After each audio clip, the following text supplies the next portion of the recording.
So let's first start with homework checking. तुम्हारे 2 questions homework के हैं जो हमें चेक करने हैं, राइट? बचे हुए।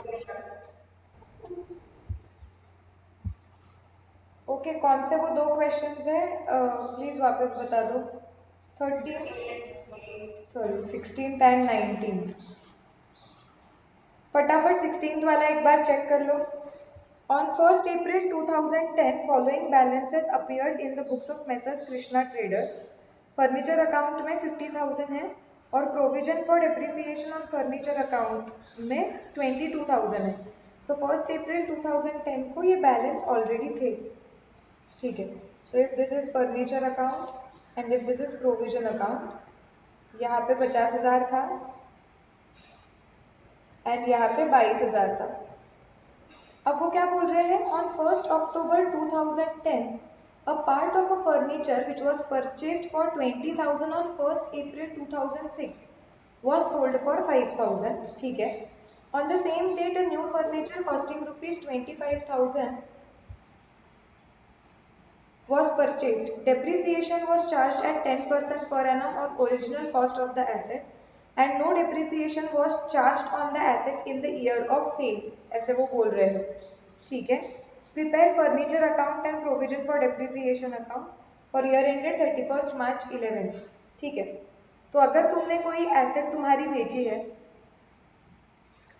I am sorry, I am not well today, तो मेरा आवाज़ भी थोड़ा सा लो ही होगा, प्लीज़ बेयर करो आज मेरे साथ। सो हाँ, सो बेसिकली हमने क्या बोला है कि अगर हम कोई एसेट सेल करते हैं तो हम क्या करते हैं, उस दिन तक का पहले डेप्रिसिएशन लगाते हैं। लेकिन इन्होंने बोला है कि ईयर ऑफ सेल में तो डेप्रिसिएशन लगाना ही नहीं है, तो उसका कुछ डेप्रिसिएशन लगेगा नहीं। तो हमें ढूंढना पड़ेगा कि एक्यूमुलेटेड डेप्रिसिएशन मतलब अब तक डेप्रिसिएशन कितना लगा हुआ है। अब वो 2006 में एक part of furniture was purchased 20,000 में। एक सेकेंड, मैं मेरा कैलकुलेटर लेती हूँ। हाँ, सो 20,000 में खरीदा था ऑन फर्स्ट अप्रैल 2006, ठीक है। उस पर 10% डेप्रिसिएशन लगा है। इनका ईयर मार्च तक है। सो 6-7 में लगा होगा, 7-8 में लगा होगा, 8-9, 9-10 और 10-11 तो चल रहा है, मतलब 4 साल का डेप्रिसिएशन लगा होगा। सो 20,000 इंटू 10%, ये 1 साल का हो गया, इंटू 4 ईयर्स मतलब 8,000 डेप्रिसिएशन लगा होगा, जो तुमने प्रोविजन अकाउंट में डेबिट करके एसेट अकाउंट में ट्रांसफर किया क्या?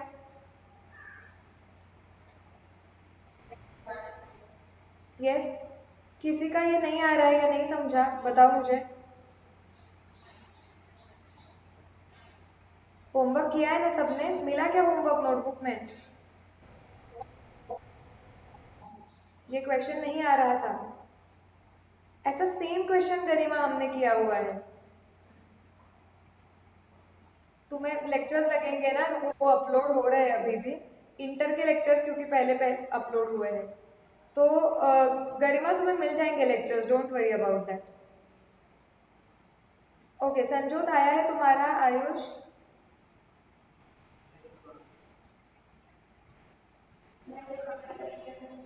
अच्छा, मिस्टेक समझा है, अभी भी नहीं समझ रहा है?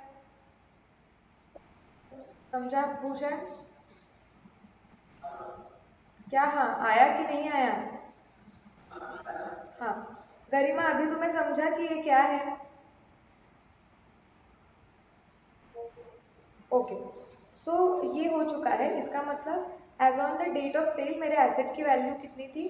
20,000 माइनस 8,000 मतलब 12,000 थी।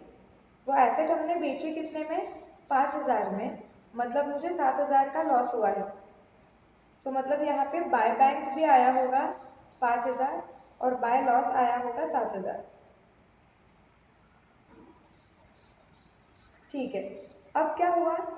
On the same date a new furniture costing rupees 25,000 was purchased. Clear? तो अब मुझे क्या करना पड़ेगा? अब मुझे बचे हुए ईयर के लिए डेप्रिसिएशन लगाना पड़ेगा। मेरे फर्नीचर अकाउंट में ओपनिंग बैलेंस 50,000 का था। मुझे पता है कि उसमें से जब प्रोविजन अकाउंट मेंटेन होता है तो डेप्रिसिएशन यहाँ पे जाता है। तो ये अकाउंट कॉस्ट पे मेंटेन हो रहा है, करेक्ट। सो फर्नीचर अकाउंट में टोटल मेरे पास एसेट कितने कॉस्ट किए 50,000, जिसमें से ऑलरेडी 20,000 की एसेट तो बिक चुकी है। सो 50,000 माइनस 20,000 मतलब 30,000 बचे। ये 30,000 पे तुम्हें इस साल का डेप्रिसिएशन लगाना था SLM मेथड में। सो इंटू 10% मतलब 3,000, प्लस तुमने इस साल 25,000 की एसेट खरीदी हुई है 1 अक्टूबर को, तो इंटू 10% डिवाइड बाई 2, तो टोटल तुम्हारा 4250 डेप्रिसिएशन आया क्या इस साल का? नो, क्यों?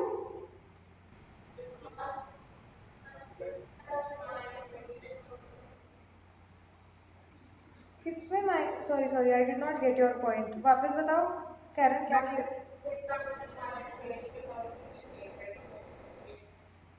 No, but we are not following WDV method, no Karan, it is 10% on original cost. So we are following SLM method. So in order to calculate depreciation under SLM method, we will require cost of the asset. Original cost of the asset, right? That is why I did 50,000 minus the asset which is sold, that is 20,000. So what is the cost of the asset remaining with us? That is 30,000. On that 30,000, 10%. Okay? समझा है क्या, या इसका कोई point तुम्हें अभी तक नहीं समझ रहा है तो मुझे पूछो, कुछ वापस सॉल्व करके चाहिए तो बताओ।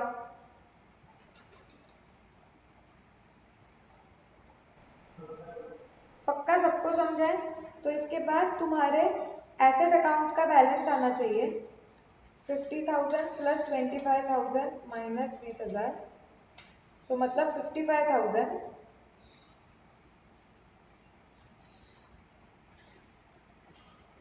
and 22,000 plus 4250 minus 8,000, so 18,250 ये प्रोविजन का बैलेंस आना चाहिए।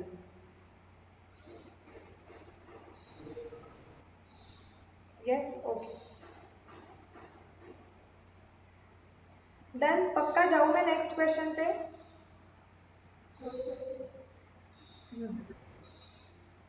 चलो 19th पे आ जाते हैं। Fill up the missing information in the machinery account given below. You are informed that machine purchased on 1st October 10, अब ये वाली, was sold on 1st April 12. 1st April 12 में आपने बेचा हुआ है उसको, ओके, ठीक है। कितने में बेचा है? 2,30,000 का। The depreciation is provided at a rate of 10% per annum on diminishing balance method by the company, okay. So सबसे पहले अगर वो बोल रहे हैं कि 1st अप्रैल में आपने कोई एसेट खरीदी थी, फिर 31st मार्च को आपने डेप्रिसिएशन लगाया 60,000, तो कहना है ये डेप्रिसिएशन 10% होने वाला है, यस और नो?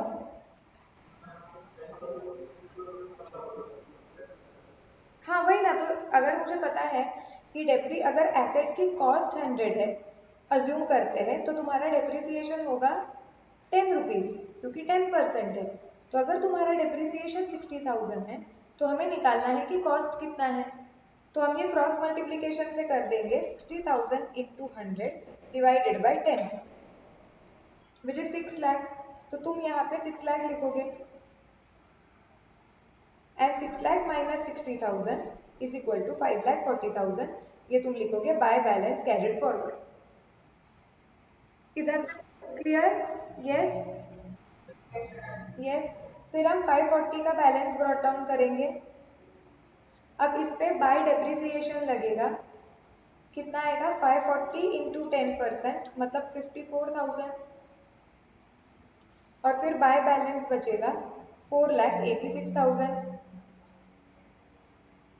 अब हम ये 4,86,000 का बैलेंस लेके आएंगे, प्लस तुमने 1 अक्टूबर को एक एसेट खरीदी है 2 लाख की, अब तुम डेप्रिसिएशन लगाओगे, तुम्हारा डेप्रिसिएशन 2 मशीन्स पे लगेगा, 4,86,000 का 10% which is 48,600, and 2 lakh into 10% divided by 2 मतलब 10,000.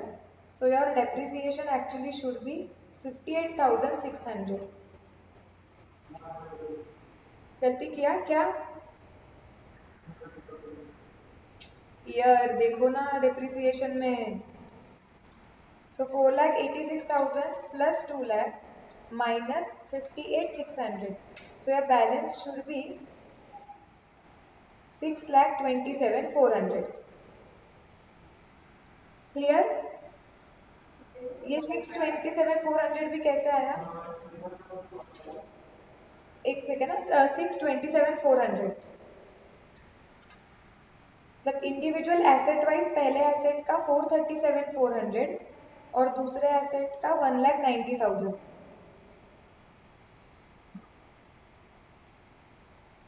अभी नेक्स्ट ईयर में अगेन तुम ये 627,400 ब्रॉट डाउन करोगे. अब वापस इस क्या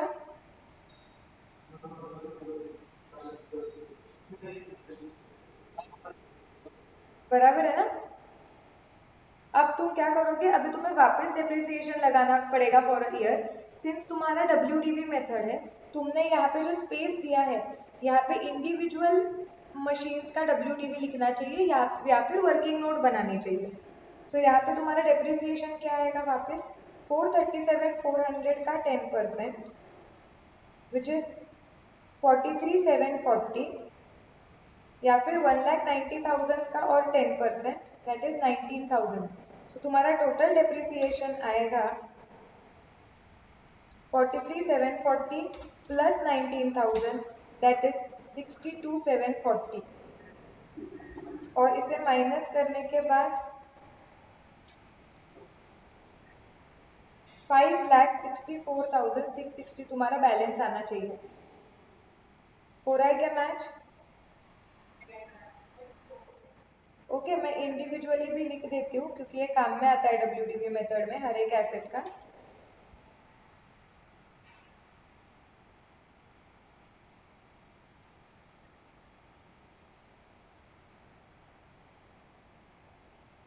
यस फिर हम टू बैलेंस ब्रॉट डाउन करेंगे 564,660.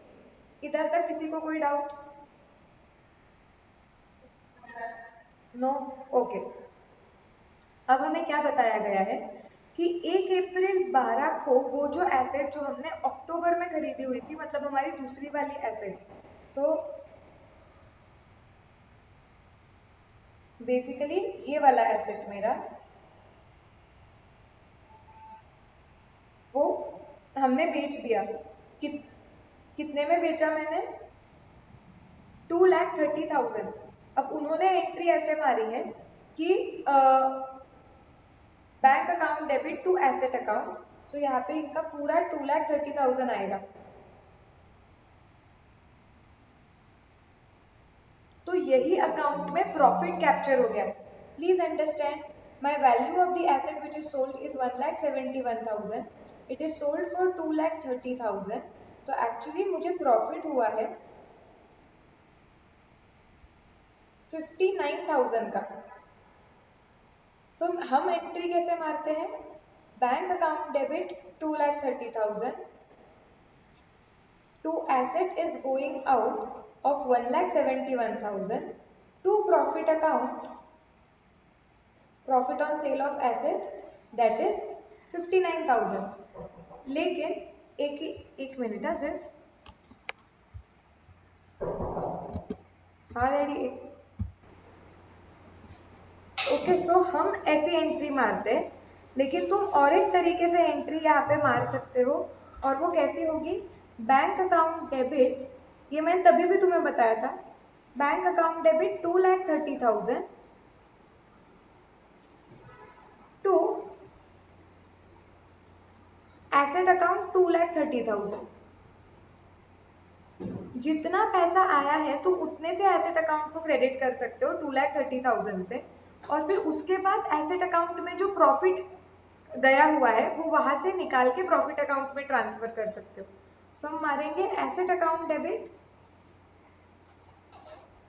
To profit on sale which is 59,000. दो तरीके से एंट्री मार सकते हैं। यू हैव टू अंडरस्टैंड कि एसेट बाहर जाते वक्त 171 की ही बाहर जा सकती है।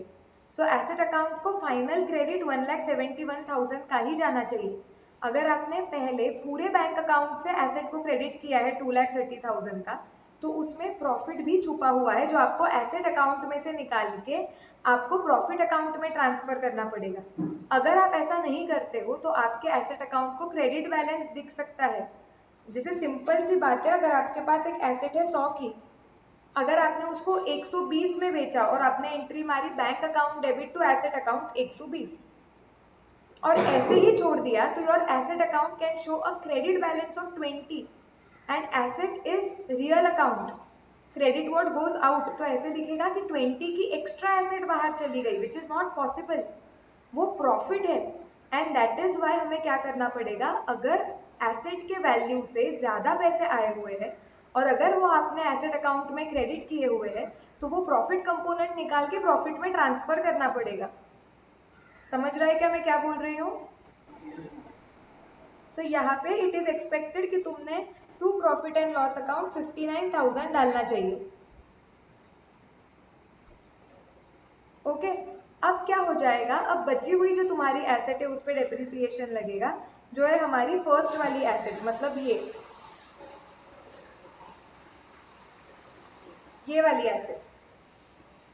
सो 393,660 इस पे इंटू 10% लगेगा, विच इज 39,366 और फिर तुम्हारा बैलेंस आ जाएगा। बैलेंस कितना है? 564,660 प्लस 5 प्लस 59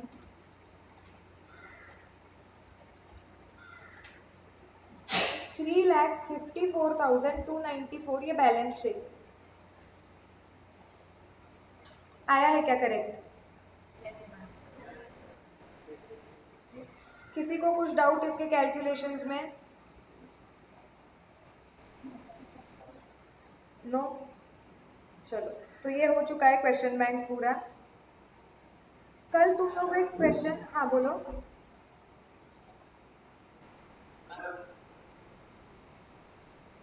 बोलो ना भूषण, आगे।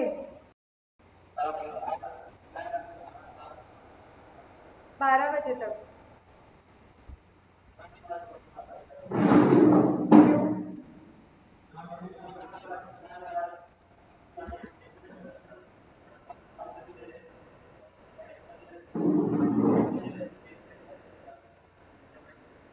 हाँ तो भूषण कभी कभी होगा ऐसे हेक्टिक, कभी कभी लाइट भी हो जाता है ना, जब कुछ लाइट्स नहीं होती है, ये नहीं होती है, अचानक से तुमको काफी लेक्चर्स को ऑफ भी आ जाता है ना। फिर एक एक दो दिन वीकेंड पे थोड़ा सा एक्स्ट्रा हो सकता है, क्योंकि अब देखो वो एक्स्ट्रा नहीं होता था, लेकिन कल तुम्हें बीसीआर का लेक्चर था ही नहीं ना भूषण। तो अरे भूषण, तुम्हारा एग्जाम मई में है, बाकी सब लोगों का नवंबर में है ना, सिलेबस भी तो खत्म होना चाहिए। और थोड़ा सा ऑनलाइन मोड की वजह से ऐसे होता है ना कि बीच में तुम्हें एक दो दिन नहीं, मतलब छुट्टी मिल जाती है, कोई लेक्चर नहीं होता है, तो एक दो दिन एक्स्ट्रा भी आ सकता है तुम्हें, विच इज ओके। कभी कभी अभी बैठ जाओ, करना पड़ेगा, कुछ नहीं कर सकते हैं। तुम्हें अकाउंट्स का सिलेबस तुम देखोगे ना, इतना डेंजर और इतना वास्ट है, और हम जितना डिटेल में जाते हैं और हम जितने क्वेश्चंस कवर करते हैं वो करने में बहुत टाइम लगता है भूषण। मुझे कोई प्रॉब्लम नहीं होता है जल्दी छोड़ने को, इशू ऐसे हो जाता है कि कभी कभी बीच में से लाइट्स नहीं होते हैं, हमें जल्दी छोड़ देना पड़ता है, सिलेबस कंप्लीशन का टेंशन है, बाकी कुछ नहीं। और सिलेबस बहुत वास्ट है अकाउंट्स का, मैं कितना भी कर लूँ तो भी वो टाइम, मतलब ऐसे खत्म ही नहीं होता है, लिटरली खत्म नहीं होता है। तुम देखो, यही तुम सिर्फ मॉड्यूल खोल के देख लो, दोनों मॉड्यूल्स, कितना सिलेबस अभी भी हमारा पेंडिंग है। बेसिक्स कवर करने में ही मुझे इतना टाइम लगता है। आइडियली मैं बेसिक्स मैंने कवर ही नहीं करने चाहिए, तुम लोगों के 11th-12th में एकदम पक्के होके आने चाहिए, लेकिन 11th-12th में बेसिक्स तुम्हारे इतने कच्चे होते हैं कि अगर मैं डायरेक्टली बीआरएस और रेक्टिफिकेशन और डेप्रिसिएशन से चालू करूँ तो पॉसिबल ही नहीं है, इसलिए भी हमारा सब्सटैंशियल टाइम जाता है वो बेसिक्स करने के पीछे। हम जर्नल, लेजर, सब्सिडियरी बुक्स इतना डिटेल लेवल पे करते हैं, कैपिटल रेवेन्यू, तब जाके अभी तुम्हारी जर्नल एंट्रीज में तुम्हें इशू नहीं आता है। सो एक आई कैन अंडरस्टैंड कि आज तुम्हें हेक्टिक होने वाला है, बट ये चैप्टर खत्म करना भी इम्पोर्टेंट है। हाँ आयुष बोलो।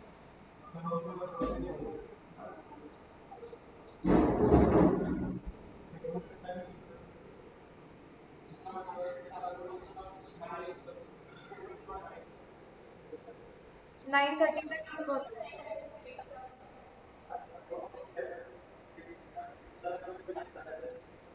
हाँ, अगर तुम्हें बीसीआर 2 से 4 चाहिए क्या? 2 to 4।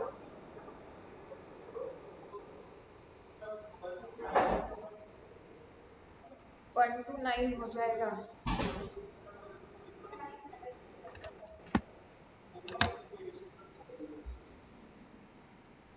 बीसीआर का मैं पूछ सकती हूँ मैम को, क्योंकि बीसीआर के लिए टाइम हो सकता है। मैम बाद में कभी वीक में शायद से ले सकते हैं। बीसीआर का मैं पूछती हूँ। बत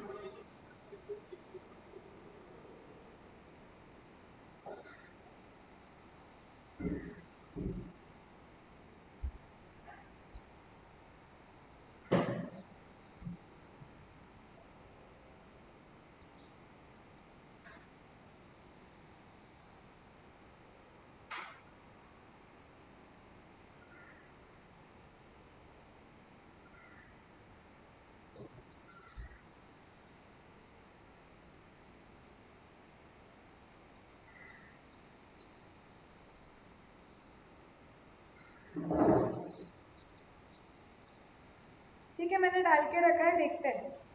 मैम जैसे बताएगी मैं अब तुमको बताती हूँ, ठीक है?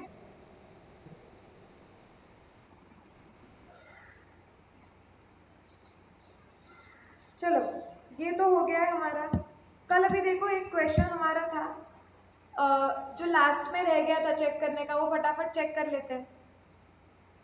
एक क्या बोला था देखो, एक मशीन कॉस्टिंग ₹6 लाख थी, it is depreciated on straight line basis, वो बोले assuming 10 years working life and nil residual value for 3 years। तो 3 साल तक ये हुआ। The estimate of remaining useful life after third year was reassessed at 5 years। तो आपको फोर्थ ईयर का डेप्रिसिएशन निकालना था।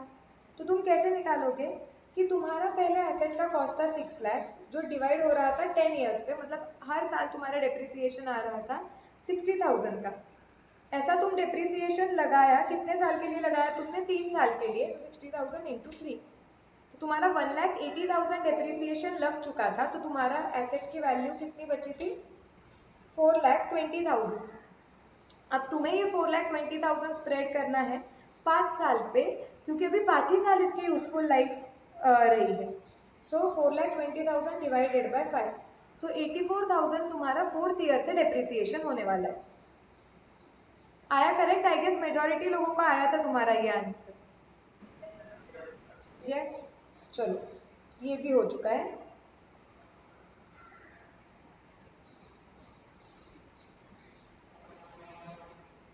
पहले ये कंसेप्ट कवर करूँ या फिर एक सम लेना है? बताओ, पहले कंसेप्ट सीखोगे या एक बड़ा सम करोगे?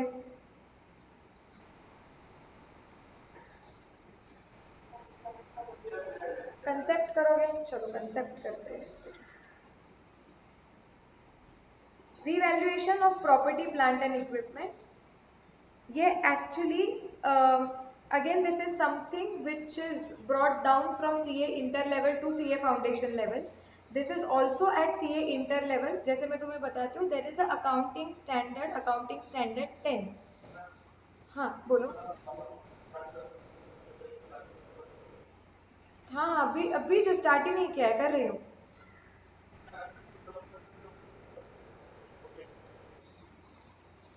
कौन सा रे?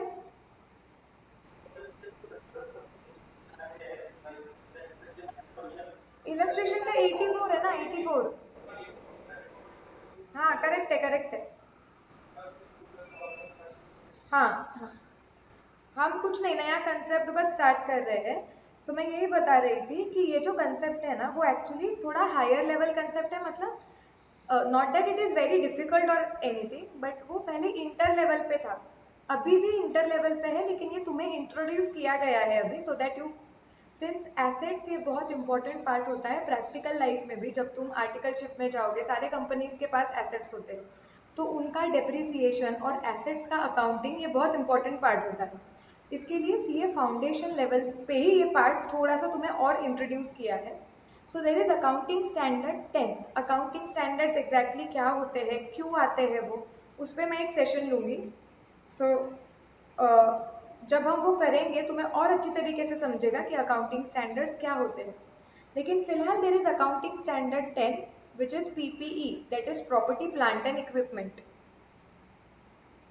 ओके, ये अकाउंटिंग स्टैंडर्ड हमें एक्चुअली पूरा डील करता है कि फिक्स्ड एसेट जो प्रॉपर्टी प्लांट एंड इक्विपमेंट है उनसे रिलेटेड अकाउंटिंग के बारे में ये डील करता है स्टैंडर्ड। इसमें एक पार्ट स्टैंडर्ड में डेप्रिसिएशन है।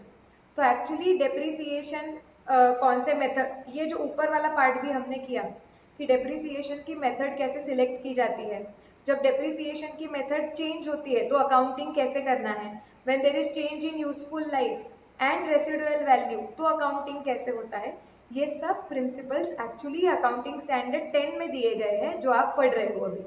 वैसे ही अकाउंटिंग स्टैंडर्ड 10 में there is a concept called as revaluation of property plant and equipment. Now what is revaluation and what does this mean, पहले थोड़ा समझो। सी यूजुअली अभी तक हम कैसे करते हैं कि अगर मैंने कोई एसेट खरीदी लेट्स से 10,000 की, तो मैं एंट्री क्या मारती हूँ, मेरी एंट्री आती है एसेट अकाउंट डेबिट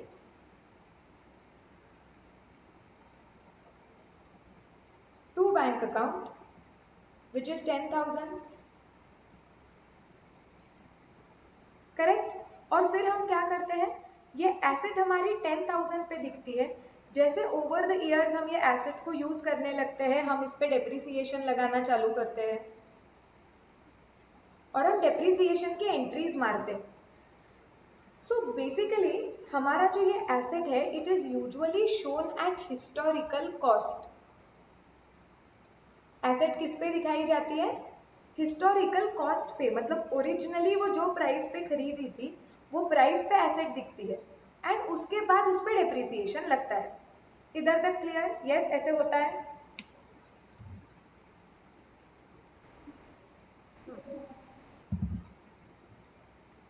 राइट अभी लेकिन समझो, सपोज ये एसेट ऐसी है जिसकी value over the period of time market में बढ़ गई है। It is not something like plant और मशीनरी, कोई दूसरी एसेट है जिसकी वैल्यू बढ़ गई है। लेट्स से ये 10,000 की वैल्यू हो चुकी है somewhere around 50,000। So time being just forget about depreciation, ठीक है, ये थोड़ा एडवांस कंसेप्ट होगा, वो बाद में तुम्हें समझेगा इंटर लेवल पे।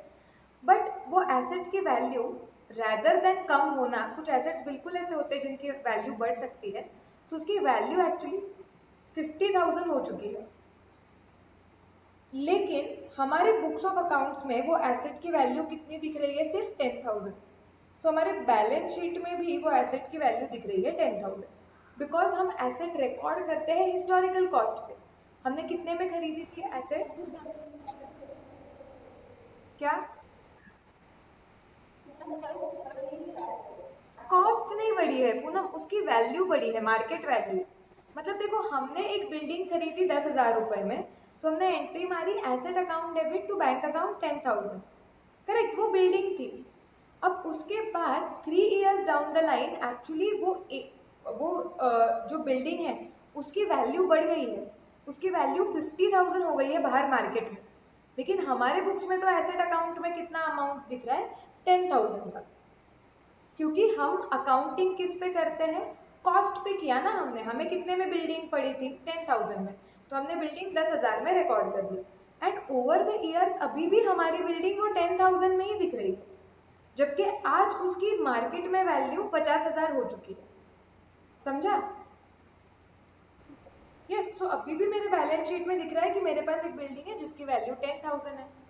हाउएवर नाउ जो कंपनी है, जो बिजनेस है, उसको बिल्कुल ऐसे लग सकता है कि यार हमारे बिल्डिंग की वैल्यू तो 50,000 है, जब हम लिस्ट ऑफ एसेट बना रहे हैं तो ये लिस्ट ऑफ एसेट बनाते वक्त इसकी वैल्यू हमें 50,000 दिखाने का कुछ तो स्कोप चाहिए। There should be some permission, there should be somewhere accounting ने ये अलाउ करना चाहिए कि दुनिया में वो बिल्डिंग की वैल्यू 50,000 है तो वो 50,000 दिखाने दो ना।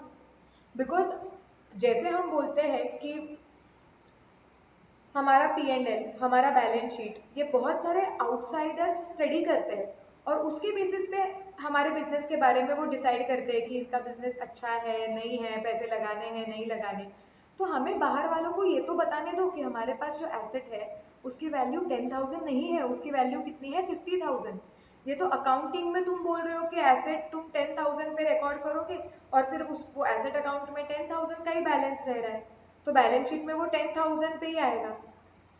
सो that is why there was some need कि कुछ तो ऐसा मेथोडोलॉजी होना चाहिए कि ऐसे जो एसेट्स है कि जिनकी वैल्यू चेंज होती रहती है तो उनकी रिवाइज्ड वैल्यू, चेंज्ड वैल्यू दिखाने का भी तो अकाउंट्स में कुछ तरीका होना चाहिए।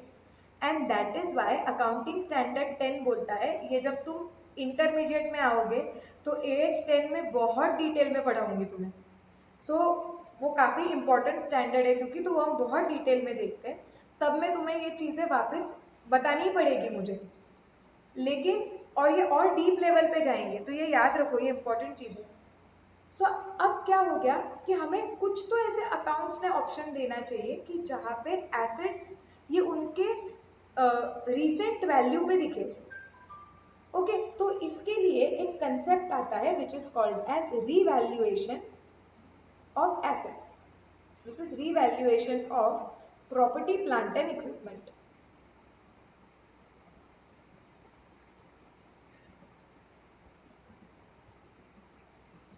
अब मुद्दा है कि प्रॉपर्टी प्लांट एंड इक्विपमेंट इसे बोलते हैं। अब ये याद, अभी ये थोड़ा आदत डाल दो, जब तक तुम 11th या 12th स्टैंडर्ड में थे तुम इसे फिक्स्ड एसेट्स वगैरह बोलते थे, but the correct terminology here is property plant and equipment. ये जो हम एसेट्स खरीद रहे हैं, मशीनरी प्लांट, इनके अकाउंट्स बोलते हैं, इन्हें प्रॉपर्टी प्लांट एंड इक्विपमेंट बोलते हैं। कौन से एसेट्स को प्रॉपर्टी प्लांट एंड इक्विपमेंट बोला जाता है वो भी अकाउंटिंग स्टैंडर्ड 10 में डेफिनेशन दिया हुआ है। तो उसका डेफिनेशन क्या है वो देखो। AS 10 says that any tangible asset which is held for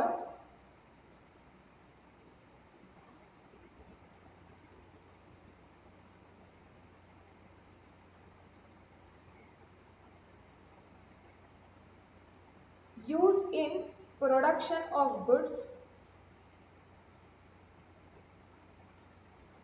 or rendering of services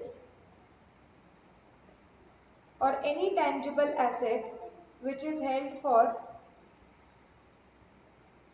giving it on rent to others, so for rent to others,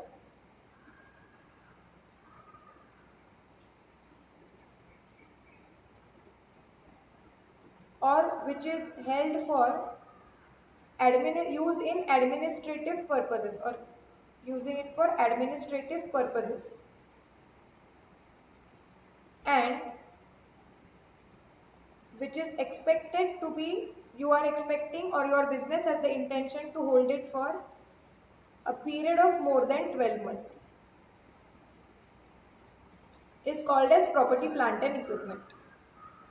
अब कुछ नहीं, शांति से ये डेफिनेशन समझो, ये अकाउंटिंग स्टैंडर्ड में दिया गया है कि कोई चीज को तुम प्रॉपर्टी प्लांट या इक्विपमेंट कब बोलोगे, अगर कोई एसेट है तुम्हारी जो टेंजिबल है। टेंजिबल का मतलब एकदम फर्स्ट लेक्चर्स में हमने किया हुआ था, that is the assets which you can see, feel और टच।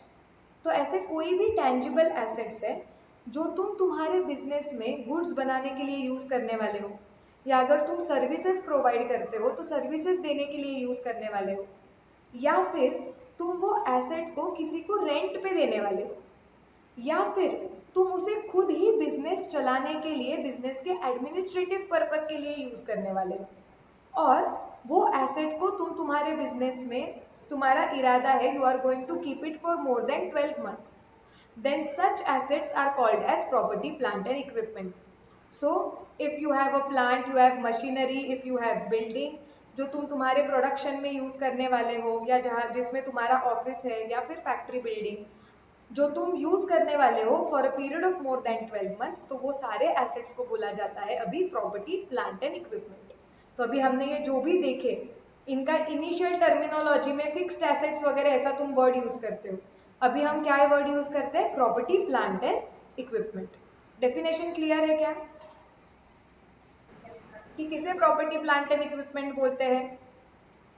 यस। अभी लिख लो, इतना इतना लिख लो पहले।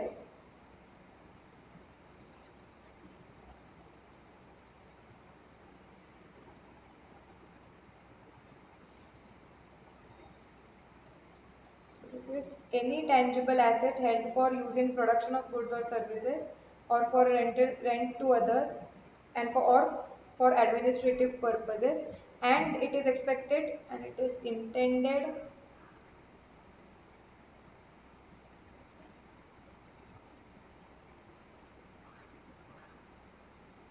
to be used for a period of more than 12 months. If both these conditions are satisfied, then it becomes a property, plant and equipment, PPE.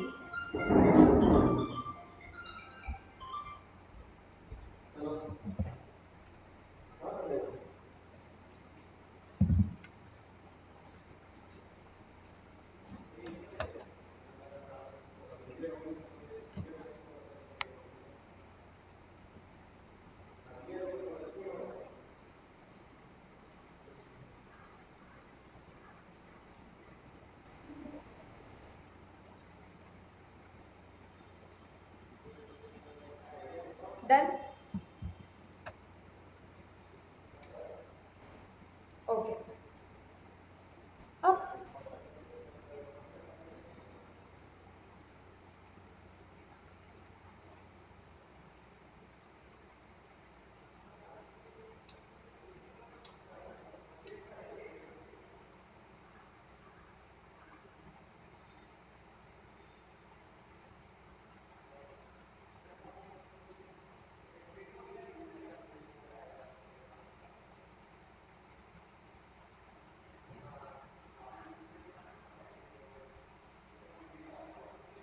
हो गया अभी?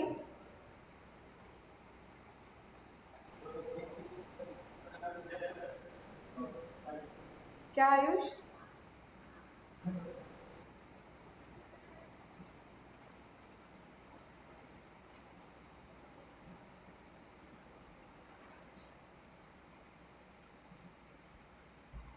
ओके चलो। अब बेसिकली अकाउंटिंग स्टैंडर्ड 10 क्या बोलता है कि जब कोई भी पीपीई तुम खरीद के लेके आते हो, ओके, सो जब भी कोई भी पीपीई तुम्हारे बिजनेस में आ रहा है तो उसे बुक्स ऑफ अकाउंट्स में पहली बार कौन से वैल्यू पे रिकॉर्ड करना होता है? तो हम उसे रिकॉर्ड करते हैं कॉस्ट पे। इसकी वजह से हम हमेशा जब भी कोई एंट्री मारते हैं, जब हम एसेट खरीदते हैं तो हम उसे कॉस्ट पे रिकॉर्ड करते हैं क्योंकि वो एसेट हमने उतने वैल्यू में खरीदी है। And accounting standard 10 says that the initial recognition of the asset should be at initial recognition. Initial recognition का मतलब होता है कि वो ट्रांजैक्शन जब तुम पहली बार बुक्स ऑफ अकाउंट्स में रिकॉर्ड करते हो तो वो कौन से वैल्यू पे रिकॉर्ड होना चाहिए? जब हम कोई भी एसेट खरीदते हैं, जब हम कोई भी पीपीई खरीदते हैं तो वो पहली बार बुक्स में किस पे रिकॉर्ड होता है? कॉस्ट पे। और हमने देखा हुआ है कि इसी चैप्टर में स्टार्टिंग में कि कॉस्ट में क्या क्या चीज़ें आती है। एसेट पहली बार, पीपीई पहली बार रिकॉर्ड होता है कॉस्ट पे, और कॉस्ट कैसे निकाला जाता है वो हमने कंपोनेंट्स लिखे हुए हैं, याद आया क्या? Yes, no? Purchase price, then minus discounts, add taxes, non-refundable taxes, and all the expenses which are incurred till your asset becomes ready for use, right? तो एसेट को पहली बार रिकॉर्ड किया जाता है कॉस्ट पे, ये हम पता है, इसकी वजह से तो हम सारे एंट्रीज टू बैंक कॉस्ट पे मारते हैं। लेकिन एक बार एसेट रिकॉर्ड हो गई, उसके बाद बैलेंस शीट डेट पे वो बैलेंस शीट में दिखेगी, हमारे एसेट्स की लिस्ट में हम उसे दिखाते रहेंगे। तो जब हम उसे एसेट की लिस्ट में दिखाएंगे बैलेंस शीट में, तो हमारे पास एक ऑप्शन होता है। अगेन आई एम सेइंग कि ये कंपनी के पास ऑप्शन होता है कि बाद में सब्सिक्वेंटली एसेट एक बार रिकॉग्नाइज हो गई, रिकॉर्ड हो गई, उसके बाद बैलेंस शीट डेट जब आएगा, जब आप वो एसेट की वैल्यू बैलेंस शीट में दिखाओगे, तो आपको चाहिए, तो कंपनीज के पास ये ऑप्शन है कि वो अपना एसेट रीवैल्यूड अमाउंट पे दिखाए। एसेट का रीवैल्यूएशन करना अलाउड है कि एसेट की बैलेंस शीट डेट पे आप वापस एक बार वैल्यू निकालो, और जब आप वापस एक बार उसकी वैल्यू निकालोगे तो जो रिसेंट वैल्यू है आप उस पर एसेट दिखा सकते हो। So that is called as revaluation of assets. You have to revalue. You can on the balance sheet date find out. You can again find out that what is the value of that asset now on this date, and on that value you can show the value of the asset. इसे बोलते हैं revaluation. हाँ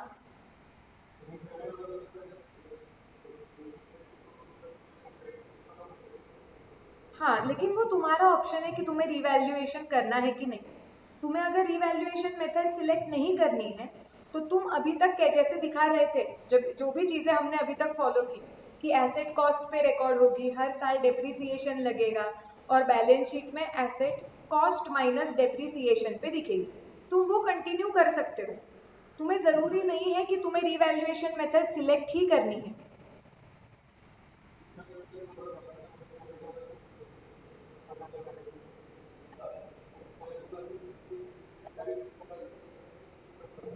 तेरा आवाज बहुत कम आ रहा है आयुष, मुझे कट होके आ रहा है।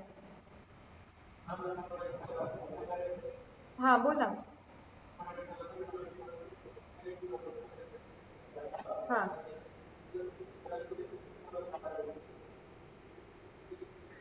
डिपेंड करेगा तो कौन सा मॉडल सिलेक्ट कर रहा है। तो कॉस्ट मॉडल सिलेक्ट कर रहा है या रिवैल्यूएशन मॉडल सिलेक्ट कर रहा है। तुम्हारे पास ऑप्शन होता है कि तुम कॉस्ट मॉडल सिलेक्ट कर सकते हो या रिवैल्यूएशन मॉडल सिलेक्ट कर सकते हो।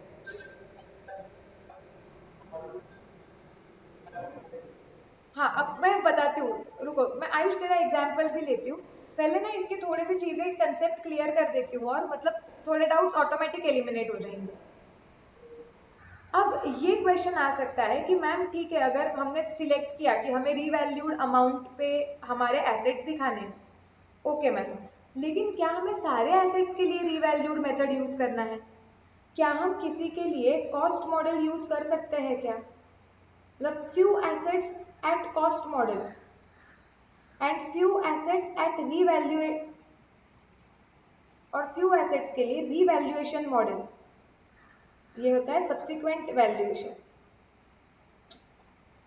एक सेकेंड रुको, ये पेंसिल डिस्चार्ज हो गई। पहले कंसेप्ट पे फोकस करो। सो बेसिकली यहाँ पे क्या होता है कि एसेट जब पहली बार खरीदी जाती है तो वो कॉस्ट पे दिखाई जाती है। उसके बाद जब बैलेंस शीट डेट पे वो एसेट आपको प्रेजेंट करनी होती है, तो वो एसेट की वैल्यू कैसे दिखेगी, कितनी दिखेगी, ये कैलकुलेट करने के लिए कंपनीज के पास दो ऑप्शन है। सो जो सब्सिक्वेंट मेजरमेंट होता है, एक बार एसेट रिकॉर्ड हो गई कॉस्ट पे, उसके बाद एसेट की वैल्यू बैलेंस शीट डेट पे अगर आपको निकालनी है, तो उसे बोलते हैं सब्सिक्वेंट मेजरमेंट। तो वो निकालने का दो तरीका होता है, एक होता है कॉस्ट मॉडल और दूसरा होता है रिवैल्यूएशन मॉडल। अगेन कौन सा मॉडल सिलेक्ट करना है वो कंपनी के हाथ में है। कॉस्ट मॉडल में क्या होगा कि एसेट की वैल्यू कैसे दिखेगी बैलेंस शीट में? सो एसेट की value will be equal to जो उसका कॉस्ट, एसेट जो इनिशियली कॉस्ट पे रिकॉर्ड हुई थी वो, उस पे अब तक का लगा हुआ डेप्रिसिएशन माइनस होगा, माइनस एक्यूमुलेटेड डेप्रिसिएशन, और फाइनल एसेट की वैल्यू दिखेगी, that is value of asset.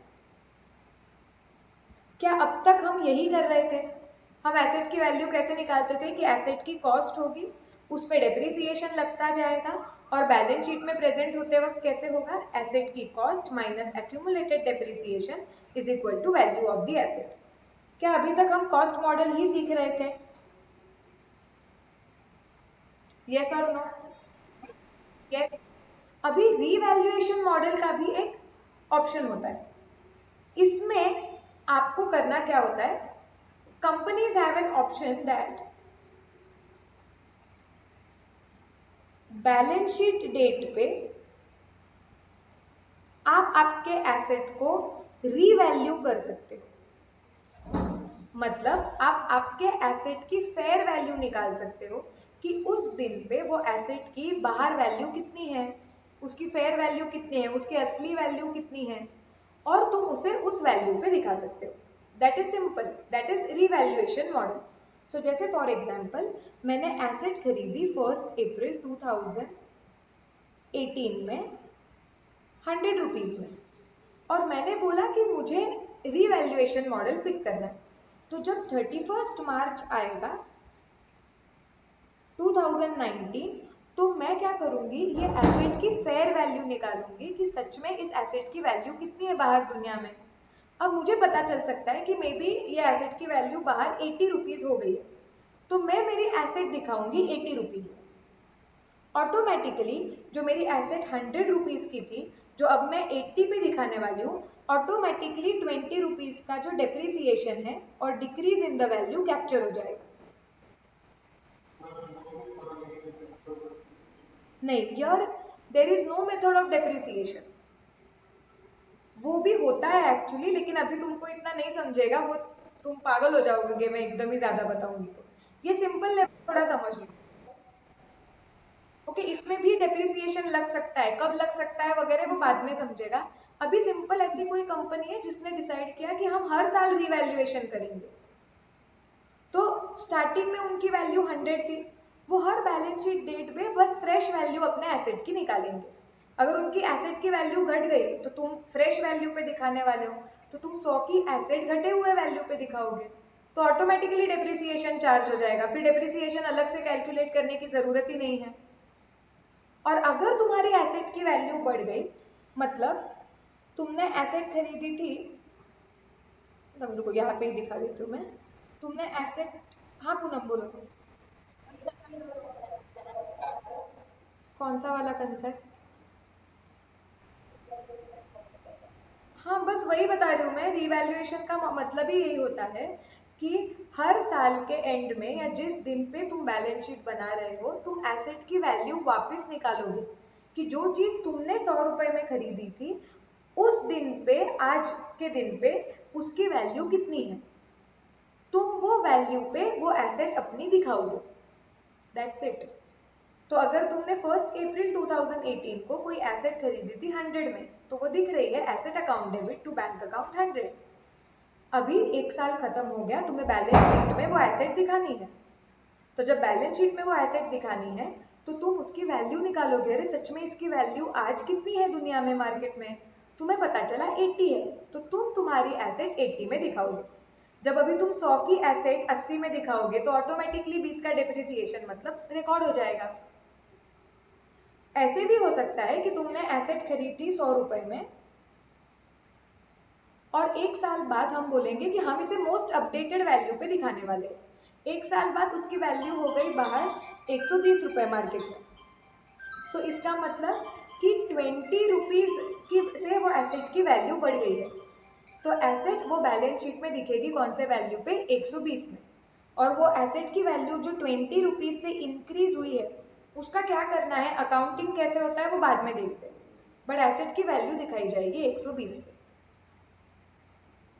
So this is the value जहाँ पे वो बैलेंस शीट में दिखाई जाएगी।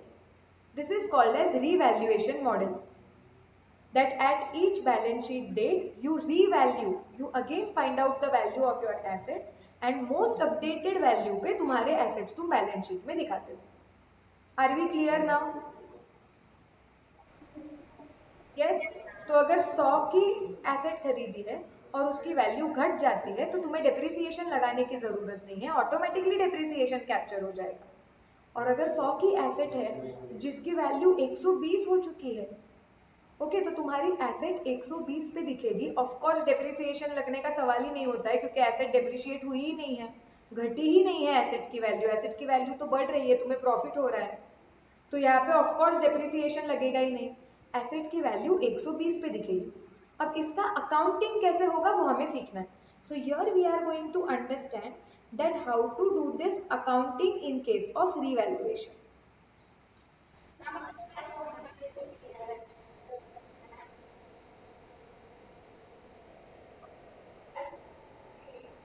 नहीं नहीं नहीं, ऐसे तुम नहीं कर सकते हो. पहले तुम मुझे बताओ कि तुम कॉस्ट मॉडल यूज कर रहे हो या रिवैल्यूएशन मॉडल यूज कर रहे हो.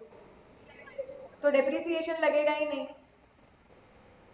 तुमने एसेट खरीदी 100 में, डेप्रिसिएशन आएगा ही नहीं ना उस पे.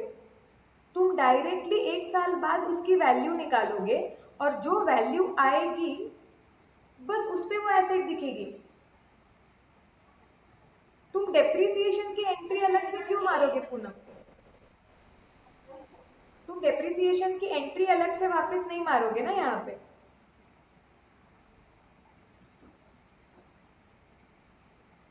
समझ रहा है तुम? हाँ हाँ हाँ. नहीं कैसे हो, वही सी कैसे होता है कि तुम्हारी एसेट की वैल्यू 100 है, 100 से वो एसेट की वैल्यू 120 हो गई. तुम डेप्रिसिएशन में क्या करते हो कि तुम्हें एसेट, वो एसेट का जो कॉस्ट है, ओके, वो कॉस्ट तुम स्प्रेड करते हो पूनम. तुम बोलते हो कि मैं मशीनरी 100 रुपए की खरीद के लेके आई थी और मैं जो ये 100 रुपए है वो ये जो एसेट है मैं 5 साल तक यूज करने वाली हूँ, तो ये 100 रुपए 5 साल में बटने चाहिए 20 20 20 करके. करेक्ट, ये अपने डेप्रिसिएशन का लॉजिक है. बराबर. अब अगर पूनम तुम्हें ये समझ रहा है कि अगर मैंने 100 की मशीन खरीदी और 1 साल बाद अगर उसकी वैल्यू 120 हो रही है, सो कैन आई से कि उस दिन पे अगर तुम मशीन बेच दोगे तो तुम्हें 120 रुपए मिलेंगे. यस.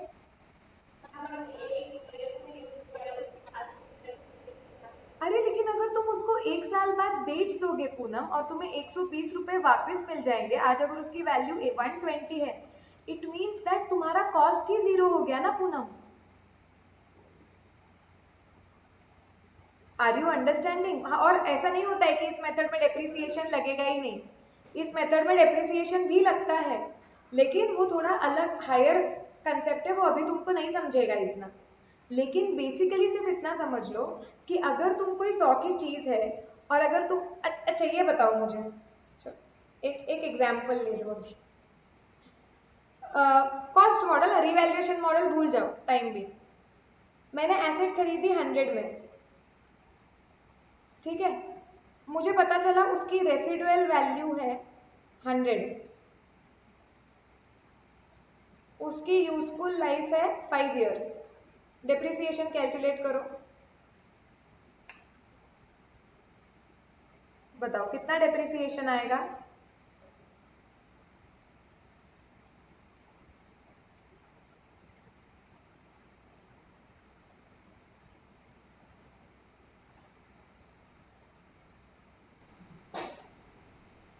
पूनम कितना डेप्रिसिएशन आएगा?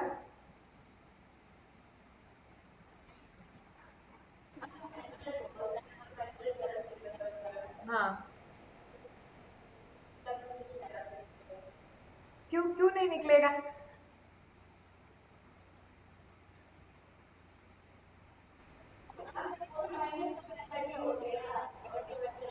हाँ ये फॉर्मूला होगा, इसका लॉजिक क्या है?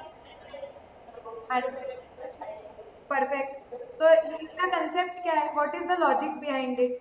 कि हम आपने 100 की एसेट खरीदी, आपको उसके बदले में 100 वापस मिल जाने वाले हैं, तो कैन आई से virtually the cost of that asset is zero.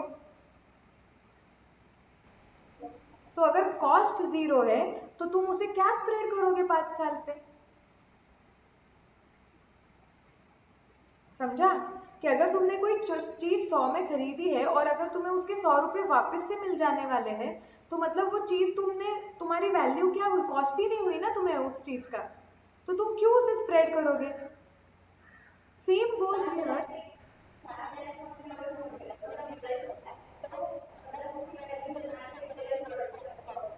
बराबर.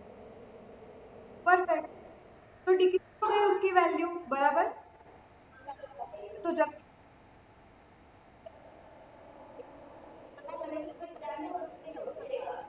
वही ना, तुम 10,000 में, हाँ तुमने 12 में खरीदा, और आज अगर तुम दुनिया में उसे बेचने जाओगे, आज उसकी वैल्यू हो गई है, सो एग्जैक्टली आज उसकी वैल्यू 10,000 नहीं है पूनम, आज नए मॉडल की वैल्यू 10,000 है। अरे बेटा मतलब पूनम देखो, तुमने जो भी फोन खरीदा, एक्स फोन खरीदा 12,000 में, करेक्ट, राइट। आज तुम क्या बोल रहे हो, ये तुमने कब खरीदा था, एक्स वाई मंथ्स पहले, ओके, सपोज 6 मंथ्स पहले। अब तुम क्या बोल रहे हो कि आज अगर मैम ये सेम मॉडल में खरीदने जाती हूँ मार्केट से, सपोज अमेजोन के ऊपर से, सो मुझे 10,000 में मिलेगा, बराबर। हाँ तो मैं वही बोल रही हूँ कि तुम्हारे फोन की वैल्यू 10,000 नहीं है Poonam, we are talking about your phone. Your phone is a phone which was purchased 6 months back and which is used. So the value of your phone today in the market is 8,000 probably. क्योंकि 10,000 में तुम्हें Amazon पे से तुम्हारा ही phone मिल रहा है, लेकिन brand new मिल रहा है ना। हाँ तुम हमें क्या निकालना है कि तुम्हारे फोन की वैल्यू कितनी है। तुम्हारे फोन की वैल्यू आज के टाइम पे मार्केट में 8,000 है, करेक्ट। सो जब मैं रीवैल्यू, हाँ सॉरी क्या, समझ गया। तो अभी अभी अगर 12,000 की चीज तुम्हारी 8,000 में है, तुम्हारे फोन की वैल्यू, सो जब तुम वो एसेट दिखाओगे मैंने खरीदी थी 12,000 में, 1 साल बाद जब तुम उसकी वैल्यू निकालोगे तो वो 8,000 आ चुकी है। सो तुम बोलोगे मेरे रीवैल्यूएशन मॉडल में तुम बैलेंस शीट में वो एसेट दिखाओगे तुम्हारा फोन 8,000 में। अब जो चीज तुम्हारे बुक्स में एसेट अकाउंट में 12,000 में दिख रही थी, अगर वो उसकी वैल्यू 8,000 हो चुकी है तो ऑटोमेटिकली 4,000 का वैल्यू डेप्रिसिएशन हो चुका है। सो जब तुम रीवैल्यूएशन मॉडल यूज करते हो तो अगर तुम्हारी एसेट की वैल्यू घट गई है, which means that automatically depreciation will get captured. And on the other hand, अगर उल्टा हो गया, तुम्हारे पास कोई, तुम्हारा फोन है 12,000 एंड उसकी वैल्यू इंक्रीज हो गई, this is not possible only क्योंकि फोन्स की वैल्यू ऐसे बढ़ती नहीं है, बट सपोज तुम्हारे पास ऐसी कोई एसेट है जो तुमने 12,000 में खरीदी और उसकी वैल्यू हो गई है 15,000, और अगर आप रीवैल्यूएशन मॉडल यूज कर रहे हो तो आप क्या करोगे, आप रीवैल्यूएशन मॉडल में दिखाओगे कि भाई हमारे पास एक एसेट है जिसकी वैल्यू है 15,000। अब 12,000 की चीज की वैल्यू अगर 15,000 हो गई है तो उसका मतलब है तुम्हें पूरे 12,000 वसूल होंगे प्लस एक्स्ट्रा 3,000 वसूल होने वाले हैं। सो आइडियली कुछ डेप्रिसिएशन हुआ ही नहीं, फिर तो देर इज नो डेप्रिसिएशन। फिर तुम डेप्रिसिएशन क्यों लगाओगे, बिकॉज तुम्हारी एसेट की वैल्यू बढ़ रही है, तुम्हें पूरे 12,000 वसूल होंगे प्लस एक एडिशनल 3,000 रुपए वसूल होने वाले हैं। Then how can you charge depreciation. जब तुम्हारी रेसिडुअल वैल्यू 100 हो जाती है तो तुम क्या बोलते हो कि 100 की मशीन थी, अगर उसे बेच के वापस पूरे 100 रुपए मिलने वाले हैं तो मैं क्या कॉस्ट स्प्रेड करूँ, there is no cost. So you have to understand this here also. If you purchase the asset for 12,000 and उसके एसेट उसकी वैल्यू बढ़ रही है, 12,000 से 15,000 हो रही है, तो तुम्हारे पूरे 12,000 रुपए रिकवर हो रहे हैं, तुम्हारी एसेट की वैल्यू घट ही नहीं रही है, तो तुम क्यों क्या डिप्रिसिएशन होगा इसमें। Is this clear everybody. Yes. So now we need to understand कि जो रीवैल्यूएशन मॉडल यूज करते हैं, तो एक तो सबसे पहले क्या रीवैल्यूएशन मॉडल सिलेक्ट अगर क्या किया तो क्या सारे एसेट्स के लिए रीवैल्यूएशन मॉडल यूज करना पड़ेगा, एंड फिर उसके बाद रीवैल्यूएशन अगर मॉडल सिलेक्ट किया है तो उसमें अकाउंटिंग कैसे होता है। ठीक है, रीवैल्यूएशन के मॉडल के वक्त भी डेप्रिसिएशन लग सकता है, but please keep it aside, वो कौन से केसेस में रीवैल्यूएशन मॉडल में डेप्रिसिएशन लगेगा ये मैं इंटर लेवल पे बताऊंगी। अभी हम ये सीख रहे हैं कि कोई ऑर्गेनाइजेशन अगर ये डिसाइड करती है कि हर साल रीवैल्यूएशन करेंगे वो, ओके, तो उस केस में रीवैल्यूएशन के वक्त क्या एंट्रीज होंगी वो हम सीखेंगे, और कैसे ऑटोमेटिकली उसमें डेप्रिसिएशन कैप्चर हो जाता है वो मैंने तुम्हें बता दिया है। और अगर एसेट की वैल्यू बढ़ गई तो डेप्रिसिएशन की जरूरत क्यों नहीं होती है मैंने तुम्हें वो भी बता दिया है। आर वी क्लियर, इधर तक okay, basic. Yes okay. And it is good to have doubts, सबको होते हैं, मैं तो जब पढ़ती थी तो मुझे 1000 डाउट्स आते, तुम्हें डाउट्स आ रहे हैं क्लास में, बिंदास पूछो, आते ही है, ये टॉपिक ही वैसा है। चलो अब सबसे पहले क्वेश्चन आता है कि अगर ये ऑप्शन है सिलेक्ट करना कॉस्ट मॉडल या रिवैल्यूएशन मॉडल, सो अगर मैंने कोई एक मॉडल सिलेक्ट कर दिया, so do I have to apply it for all the assets? Then the answer is no. You can select a model, so you have to use the same model for each class of assets. Okay, so इसका मतलब होता है कि कहाँ पे लिखूँ मैं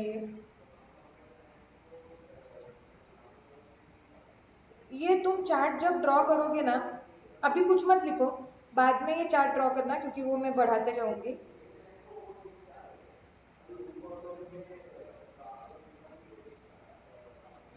हाँ, तो यहाँ पे मैं बस एक चीज लिख लेती हूँ, नोट, और वो नोट क्या है, one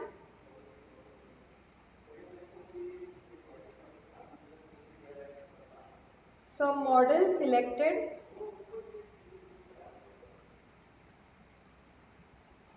has to be applied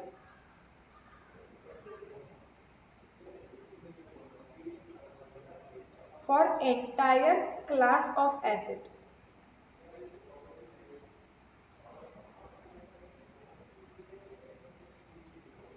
Different model can be used for different class of assets.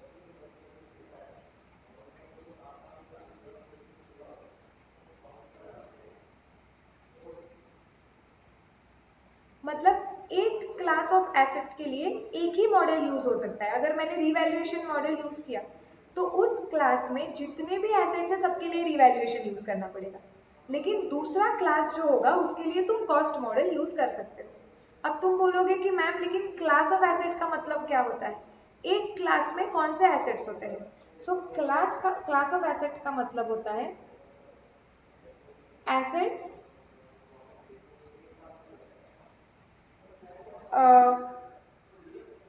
assets of standard says class of assets is assets of same nature and use, जिनका nature और use same है वो एक class में आएंगे। जैसे for example मेरे factory में मशीनरी है, ओके, सो वो मशीनरी का सपोज 10 मशीन्स है, सो सारी 10 मशीन्स का नेचर सेम है, सारे मशीनरीज है। अभी उसमें से जो 6 मशीन्स है एक्चुअली वो सेम काम करते हैं, जैसे लेट्स से बिस्किट का डो मिक्स करना, और बाकी के जो 4 मशीन्स है वो बिस्किट को लेट्स से बेक करते हैं और बनाते हैं। सो बेसिकली अगर तुम देखोगे तो सारे 10 मशीन्स का नेचर सेम है, दैट इज वो मशीन्स है, लेकिन यूज वाइज देखोगे तो जो पहले 6 मशीन्स है उनका यूज अलग है और बाकी के जो 4 मशीन्स है उनका यूज अलग है। ओके, सो बेसिकली सारी मशीन्स जिनका नेचर और यूज सेम है वो एक क्लास में आ जाते हैं। सो लेट्स से कि मशीन्स, दो 6 machines which have same use same nature, वो एक क्लास है। बाकी के 4 मशीन्स जिनका यूज ही ऑल टुगेदर अलग है वो अलग क्लास है। अब एक क्लास के लिए तुम क्या कर सकते हो, सो बेसिकली ये 6 और 4 हो गया, ये सारे 6 का यूज सेम है, नेचर भी सेम है, इनका भी यूज सेम है, नेचर भी सेम है। अब अगर तुम्हें चाहिए तो तुम बिल्कुल ऐसे कर सकते हो कि ये क्लास के लिए रीवैल्यूएशन मॉडल यूज करो और ये क्लास के लिए कॉस्ट मॉडल यूज करो। हाँ, लेकिन तुम्हें बस ये ध्यान में रखना पड़ता है जब तुमने एक क्लास के लिए रीवैल्यूएशन मॉडल सिलेक्ट किया है ना, तो सारे एसेट्स इस क्लास के अंडर अभी रीवैल्यूएशन में ही जाएंगे। तुम ये नहीं बोल सकते कि ये 6 के अंडर 2 को मैं कॉस्ट मॉडल पे दिखाऊं, 4 को रीवैल्यूएशन पे दिखाऊं। ठीक है, ये हायर कंसेप्ट है, अगेन इस पे तुम्हें कोई क्वेश्चन पूछने नहीं वाला है, but this is just to understand कि जब तुम कोई मॉडल सिलेक्ट करते हो तो ऐसे नहीं है कि बिजनेस में जितने भी एसेट्स है सबके लिए सेम मॉडल यूज करना है, तुम्हें क्लास वाइज मॉडल सिलेक्ट करना पड़ता है। So all the assets with same nature and use they come in one class, and for one class one model has to be used, for different class you can use another model. Are we clear about this? Yes, okay. अब हम accounting सीखते हैं कि revaluation model में accounting कैसे होता है। So accounting करते वक्त अब क्या होगा, जब तुम एसेट खरीदोगे पहली बार एंट्री तो वही आने वाली है, एसेट अकाउंट डेबिट टू। सो तुमने एसेट खरीदी, पहली एंट्री वही आएगी। तो मैं लिखूँ क्या इसको, मुझे एक्चुअली पहली बार कंफ्यूजन हो रहा है कि चार्ट बनाऊँ कैसे। हाँ, तो जब तुम एसेट कोई भी खरीदते हो, तुम्हारी जो एंट्री है वो तो सेम आएगी। सपोज तुमने 100 रुपए की एसेट खरीदी, first entry is always going to be same, asset account debit to bank account, which is 100। अब 1 साल हो गया, बैलेंस शीट डेट आ गया, तुमने रीवैल्यूएशन मॉडल सिलेक्ट किया है, तो तुम एसेट की वैल्यू निकालोगे कि भाई ये एसेट की वैल्यू कितनी है। अब दो चीज हो सकते हैं, रीवैल्यूएशन करते वक्त एसेट की वैल्यू तुम्हें इंक्रीज हो सकती है, तुम्हें पता चला रहे ये 100 की वैल्यू एसेट 120 हो गई, या एसेट की वैल्यू डिक्रीज भी हो सकती है, तुम्हें पता चला कि 100 की एसेट कितने की हो गई, 80 की हो गई। तो अब हमें हर एक केस में एंट्री देखनी, क्या सेम सेम मतलब ना, सच में सेम। तो हम कुछ भी एंट्री नहीं मारेंगे ना उस केस में, सेम रहेगी, तो क्यों एसेट को हाथ लगाओगे? बताओ मुझे, लगाओगे क्या?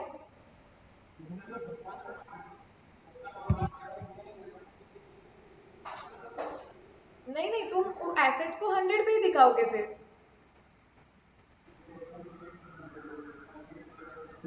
ऐसा कुछ अभी दिखाना नहीं है, इसका क्या प्रेजेंटेशन होता है ये तो, क्या?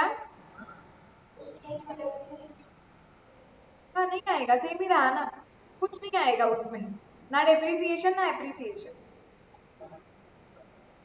कि जब और बहुत डिटेल एक्चुअली इसका डिस्क्लोजर आता है, जब तुम इंटर पे जाओगे ना तो और समझेगा इसका, इसके डिस्क्लोजर्स बहुत डेंजर होते हैं।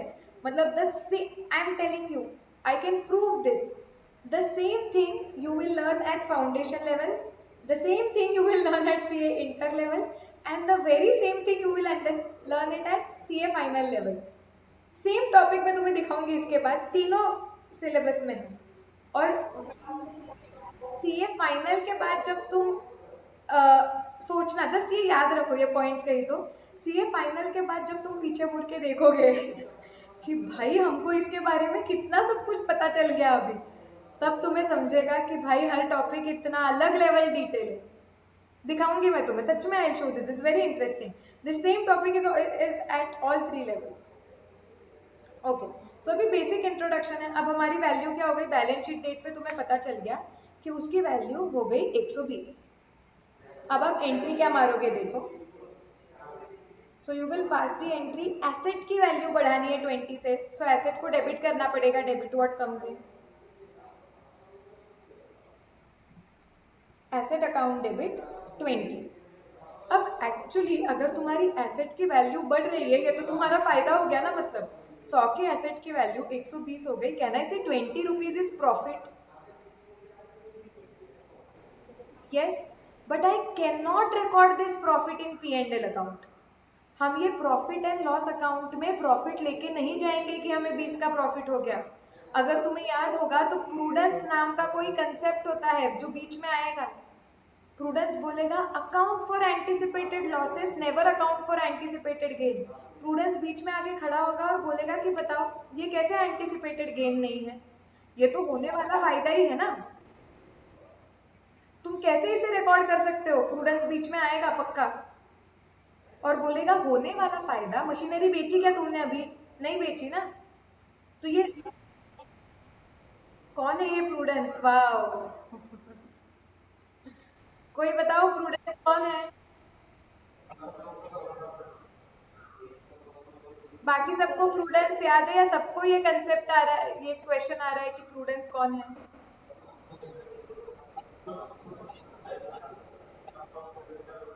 अरे भाई पूनम, प्रूडेंस कंजर्वेटिज्म याद नहीं आ रहा है तुम्हें? Account for anticipated losses, never account for anticipated gains, basic lectures जो कवर हो जाने चाहिए थे अभी तक देख के।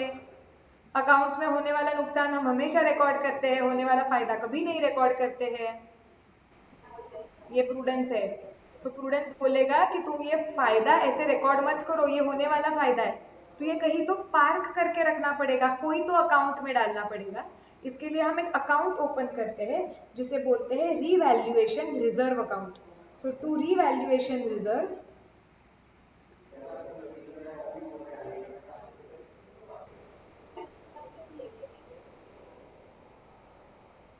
ट्वेल्थ में तो नहीं है, कंसेप्ट ही नहीं है, मुझे पता नहीं, अभी सीबीएसई आईएससी को भी नहीं है शायद से। So your entry would be asset account debit 20 to revaluation reserve 20. Clear इधर तक? सिंपल।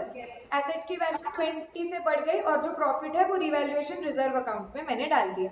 ये रिवैल्यूएशन रिजर्व अकाउंट में जो 20 का प्रॉफिट गया है वो प्रॉफिट एंड लॉस अकाउंट में दिखता नहीं है, मतलब वो प्रॉफिट एंड लॉस अकाउंट में हम ट्रांसफर नहीं करते, ये अकाउंट अलग से बैलेंस शीट के लायबिलिटी साइड पे दिखता है। ठीक है, so this gets presented on balance sheet liability side, क्योंकि ये होने वाला प्रॉफिट है, इसके लिए पी एंड एल में रिकॉर्ड करना इसे सही नहीं होगा। Are we absolutely clear? यहाँ तक कोई डाउट? लायबिलिटी साइड पे, क्योंकि जैसे ये एक टाइप का प्रॉफिट है ना जो कभी ना कभी ओनर्स को देना पड़ेगा, ये रिजर्व्स में दिखेगा। अभी ये और डेप्थ है, तो इधर तक सिर्फ समझो, बेसिक बेसिक समझो। बताओ और कुछ? इधर तक ओके? जाऊं मैं आगे? ओके। अगर डिक्रीज हो गया, एक साल बाद तुम्हें पता चला कि एसेट की वैल्यू 100 नहीं, एसेट की वैल्यू हो गई तुम्हारी 80, तो उस केस में तुम एंट्री क्या मारोगे? उस केस में एसेट की वैल्यू घटानी है, credit word goes out, asset को क्रेडिट करना पड़ेगा। 20 से मैं एसेट को क्रेडिट कर दूंगी। ओके। और पता ही है ये तो मतलब डेप्रिसिएशन जैसे हो गया ना, और होने वाला नुकसान तो वैसे भी हम पहले ही रिकॉर्ड करते हैं, तो ये 20 डायरेक्ट पी एंड एल के डेबिट में जाएगा। So P and L account debit 20 to asset account 20। Asset की वैल्यू 20 से कम हो चुकी है, पी एंड एल में डाल दो, खर्चा है ये हमारा। क्लियर? यस, ओके ना। ये हो गया कि एसेट की वैल्यू 100 थी, अब सपोज पहले अपवर्ड रिवैल्यूएशन हुआ और एसेट की वैल्यू मैंने 120 कर दी। सो अब मेरे पास क्या दिख रहा है? I have asset account at the value of 120 and I have a revaluation reserve account which has credit of 20। अब सपोज ये हो गया ईयर नंबर 1, ईयर नंबर 2 आ गया। ईयर नंबर 2 में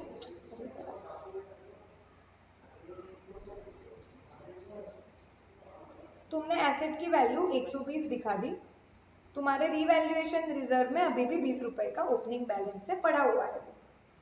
अब ईयर नंबर 2 के एंड में वापस तुम रिवैल्यू करोगे, क्योंकि रिवैल्यूएशन करते हो तुम। अब तुम्हें पता चल गया कि यार ईयर नंबर 2 के एंड में ये एसेट की वैल्यू हो गई है 110।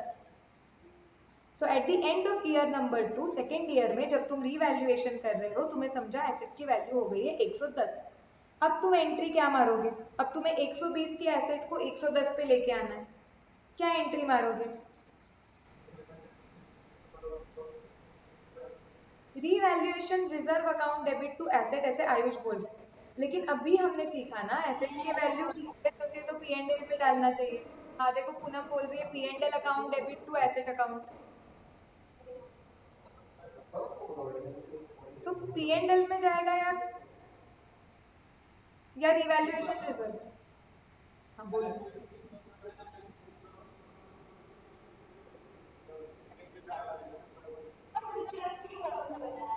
रुको, मैंने किधर कुछ बोला, तुम डिस्कस कर रहे हो, मैंने तो अभी तक आंसर बताया ही नहीं।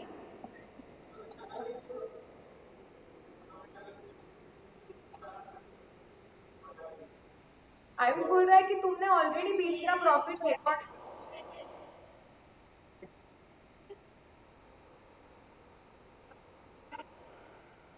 ये कुछ बहुत टेढ़ी एंट्री हो जाएगी।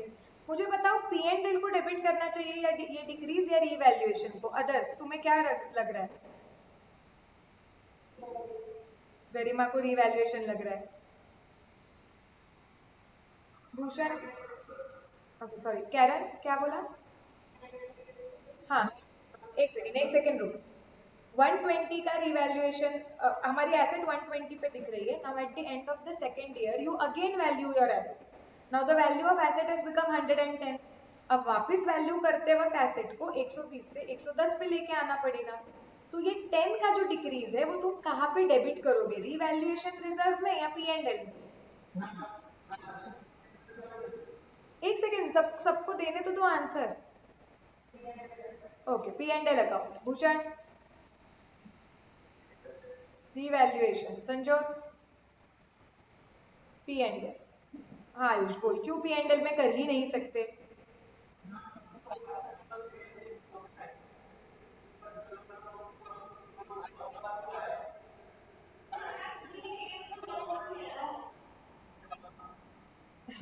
झगड़ने लगे हो तुम लोग, और मुझे तुम सब लोगों के मुद्दे समझ गए हैं। And I would like to say कि आयुष इज करेक्ट। ये क्या है प्लीज समझो, ये लॉस नहीं है। उसने एकदम परफेक्ट पॉइंट बोला है कि ये लॉस नहीं है, this is reversal of gain. तुम्हारी कोई चीज 100 में खरीदी थी पूनम, तुम बोल रहे हो उसकी वैल्यू 100 से बढ़ के 120 हो गई। तो तुमने पहले साल में दिखाया कि तुम्हें 20 रुपए का प्रॉफिट होने वाला है क्योंकि एसेट की वैल्यू बढ़ गई है। अब तुम बोल रहे हो कि एसेट की वैल्यू 110 हो चुकी है। तो तुम मुझे बताओ पूनम, तुम्हारा नुकसान हो गया या तुमने जो पहले प्रॉफिट रिकॉर्ड किया था वो रिवर्स हो गया? जो तुमने पहले प्रॉफिट रिकॉर्ड किया है वो रिवर्स हो रहा है। नुकसान हुआ कब बोलेंगे? जब तुमने कोई चीज 100 में खरीदी थी और उसकी वैल्यू 100 के नीचे चली गई।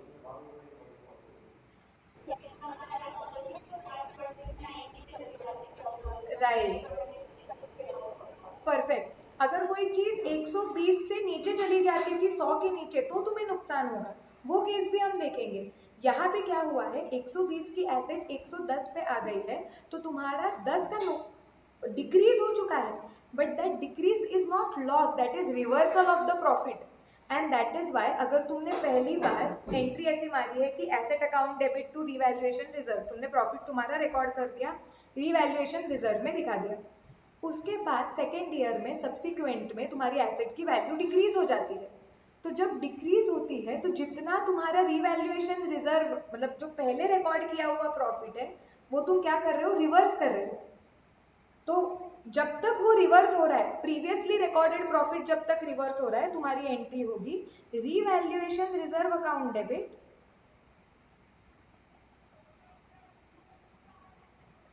टू एसेट अकाउंट, कि रिवैल्यूएशन रिजर्व 10 से कम कर दो और एसेट की वैल्यू 10 से कम कर दो।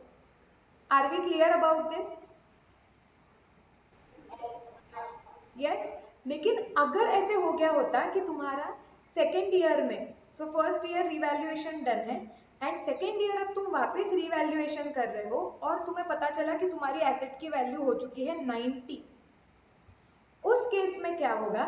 सो व्हेन 120 की वैल्यू 90 पे चली जाती है, सो 120 से जब वो 100 पे आती है, मतलब 20 तो तुमने जो प्रॉफिट रिकॉर्ड किया था वो रिवर्स हो गया, और उसके बाद जो वो और नीचे 10 चली जाती है वो तुम्हारा नुकसान हो गया।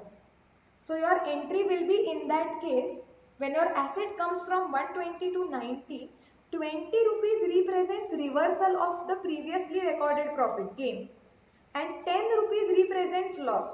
So then your entry will be revaluation reserve account debit 20, पूरा वो revaluation कैंसिल हो जाएगा।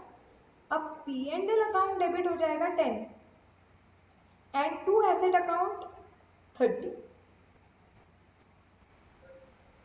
हाँ, नहीं ना, पहले तुमने 20 रिकॉर्ड किया था ना, हम 120 से 90 पे लेके आ रहे थे ना। 120 टू 90, तो पूरा 20 का पहले का रिकॉर्ड किया प्रॉफिट वॉश आउट हो गया, और 10 का नुकसान हो गया जो पी एंड एल में जाएगा, और एसेट की वैल्यू 30 से कम हो जाएगी।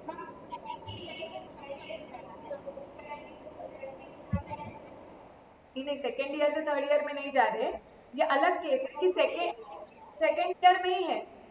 केस 2 है ये, अमाउंट चेंज कर दी मैंने। केस 1 हमने लिया था 110, एंड केस बी मैंने लिया है 90। ओके, सबको समझा ये क्या है? हाँ बोला आयुष।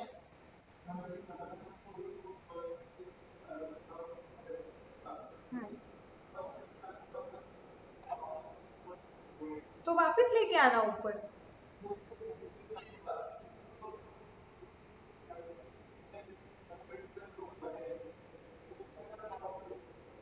वो मैं बताऊंगी कि कैसे होगा, एक बार डिक्रीज करने के बाद वापस इंक्रीज होगा तो कैसे होगा वो भी देखेंगे, डोंट वरी, सारे केसेस कवर करेंगे। इधर तक सबको क्लियर है? मैंने बस इतना ही बताया कि अगर तुम्हारी पहले साल में एसेट की वैल्यू 120 लेके गए हो तुम, और सेकेंड ईयर में उसकी वैल्यू हो जाती है 90, 120 से 90, तो तुम्हें पहला प्रीवियसली रिकॉर्डेड गेन कैंसिल करना पड़ेगा रिवैल्यूएशन रिजर्व में 20। वो गेन को रिवर्स होके भी एडिशनल 10 का नुकसान हुआ है तुम्हें, जो पी एंड एल के डेबिट में जाएगा, और तुम्हारी एसेट की वैल्यू टोटलिटी में 30 से कम हो जाएगी। क्लियर? सो हम चार्ट में क्या लिखेंगे, जो हम यहाँ पे चार्ट बना रहे हैं, कि यहाँ पे अगर तुम रीवैल्यूएशन मॉडल यूज करते हो, रीवैल्यूएशन मॉडल यूज करते वक्त अगर पहली बार तुम्हारा अपवर्ड रीवैल्यूएशन हुआ, then you will pass the entry asset account debit to revaluation reserve. एक बार अपवर्ड रीवैल्यूएशन हो गया, उसके बाद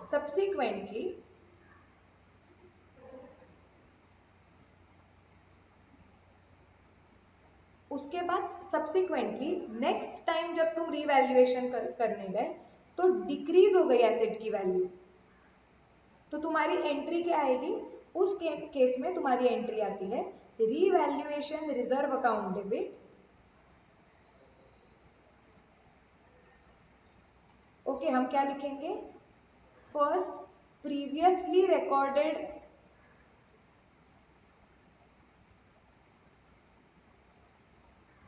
गेन विल बी कैंसल्ड। पहले जितना प्रॉफिट रिकॉर्ड किया है पहले वो रिवैल्यूएशन रिजर्व कैंसिल करो, उसके बाद भी और डिक्रीज हो रहा है तो वो जाएगा P and L account debit में, दैट इज एक्सेस डिक्रीज, और एसेट की वैल्यू कम करनी है, so to asset account. Are we clear?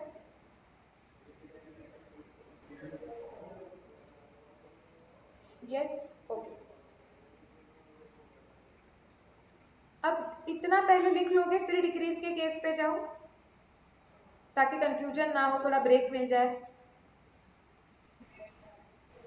Yes, इतना पहले लिख लो। तो तुम क्या लिखोगे? ये इतना पूरा लिखो। इनिशियल रिकॉग्निशन कॉस्ट पे होता है, फिर सब्सिक्वेंट मेजरमेंट जो है तुम कॉस्ट मॉडल या रिवैल्यूएशन मॉडल पे कर सकते हो। कॉस्ट मॉडल में क्या होता है, रिवैल्यूएशन मॉडल का ये एग्जाम्पल, और फिर अकाउंटिंग, अकाउंटिंग में इंक्रीज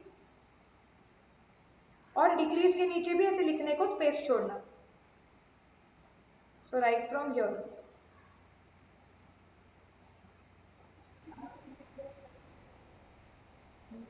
तुम देखो तुम्हारे हैंडराइटिंग के हिसाब से कितना बैठेगा उस पे। एक पेज में मेरे ख्याल से हो सकता है फिट, क्योंकि कॉस्ट मॉडल के नीचे कुछ नहीं है, तो ये जो रिवैल्यूएशन मॉडल का चार्ट आ रहा है ना, वो थोड़ा लेके जाओ इस साइड तक, एक पेज पे ही कर हो जाएगा।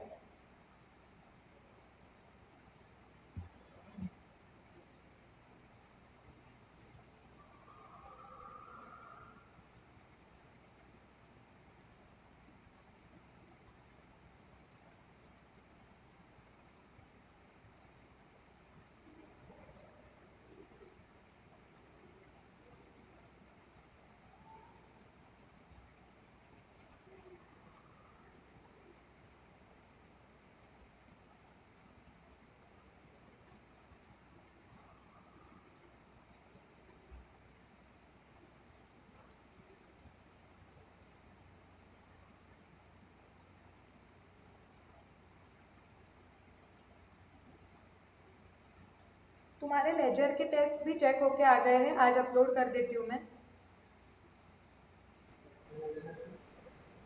अरे लेजर का टेस्ट था ना, तुम्हें अभी देखना जर्नल का मिला, कैश बुक का मिला, सब्सिडियरी बुक्स का मिला, लेजर का कहाँ मिला है? लेजर बीआरएस और रेक्टिफिकेशन पेंडिंग है ना।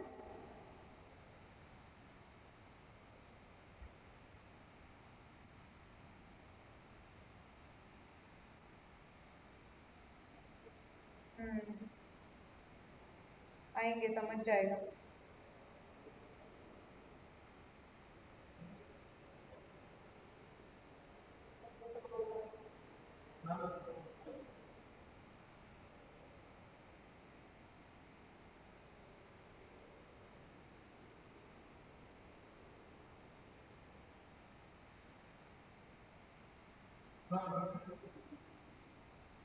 क्या? सॉरी, सुनाई नहीं दिया। टेस्ट का कुछ नहीं, अभी नहीं डाल रही हूँ। मतलब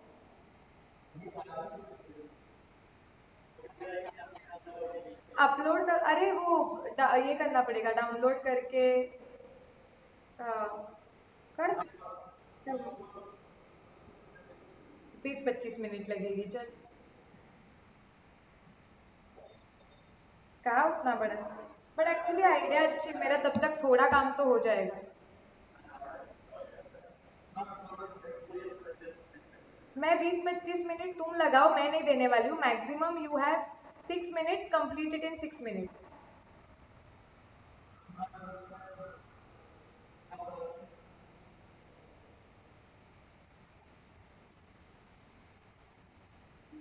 तुम तुम्हारे रिस्पेक्टिव स्क्रीन पे जूम कर सकते हो ना। उस पे नहीं। हाँ क्या, अच्छा भूषण, थैंक यू। हाँ,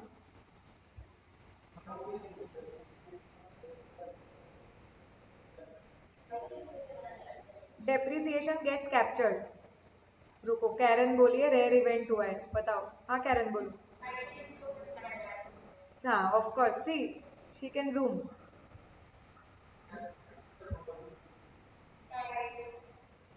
ऐसा ऐसा 2 फिंगर लेने का, उस पे रखने का, ऐसे करने का।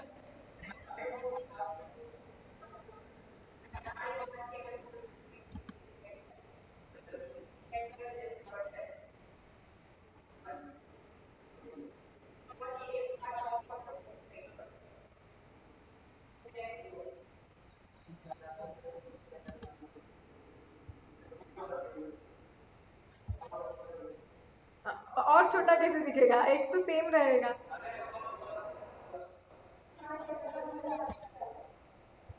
देखो, सो अभी तुम जूम कर लो अपने रिस्पेक्टिव इसके हिसाब से। मुझे नहीं पता। हाँ गुड, अभी मैंने इतना दिया है, अभी जिसको जो लिखना है लिखो।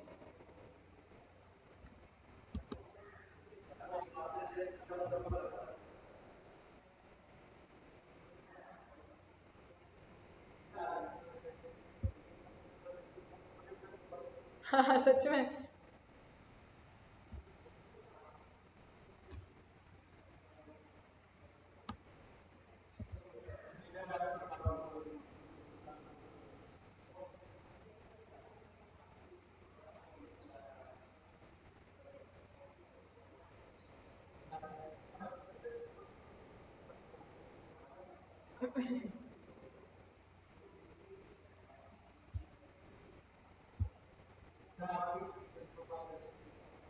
मेरे तो बहुत मार्क्स कटेंगे।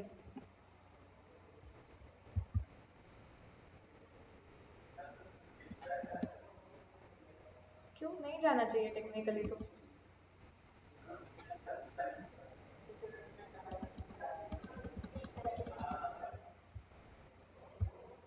कहाँ गई भाई, क्यों गई?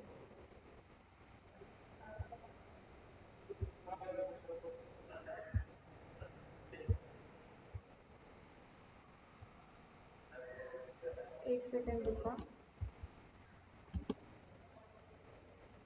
जा रहा है स्क्रीन।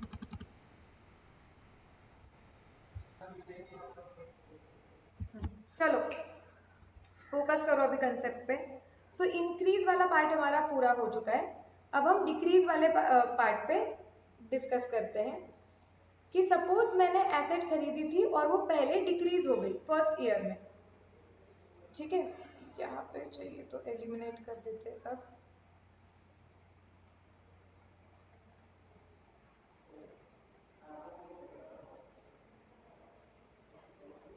सो मैंने एसेट पहले खरीदी 100 की, ईयर नंबर 1 के एंड में उसकी वैल्यू 80 हो चुकी थी, इसलिए मैंने ये एंट्री मारी थी P&L अकाउंट डेबिट टू 20। अब मैं ईयर नंबर 2 के एंड में आई, केस नंबर 1 उसकी वैल्यू हो गई 90, केस नंबर 2 उसकी वैल्यू हो गई 110। ठीक है, तो एंट्री क्या आएगी? सो तुमने ऑलरेडी अगर एक बार रिवैल्यूएशन करके डिक्रीज कर लिया, उसके बाद तुम और एक बार रिवैल्यूएशन करोगे नेक्स्ट ईयर में, तो एसेट की वैल्यू बढ़ रही है, तो तुम क्या करोगे? तुम्हारी एसेट की वैल्यू तुम 80 तक पहुंचा चुके, अब तुम्हें 80 से 90 लाना है। सो मेरी एंट्री क्या होनी चाहिए? एसेट अकाउंट डेबिट, एसेट की वैल्यू 10 से बढ़ानी पड़ेगी, और जो मुझे ये 10 का इंक्रीज हो रहा है वो मैं कहाँ पे डालूं? P&L में डालूं या रिवैल्यूएशन रिजर्व में डालूं?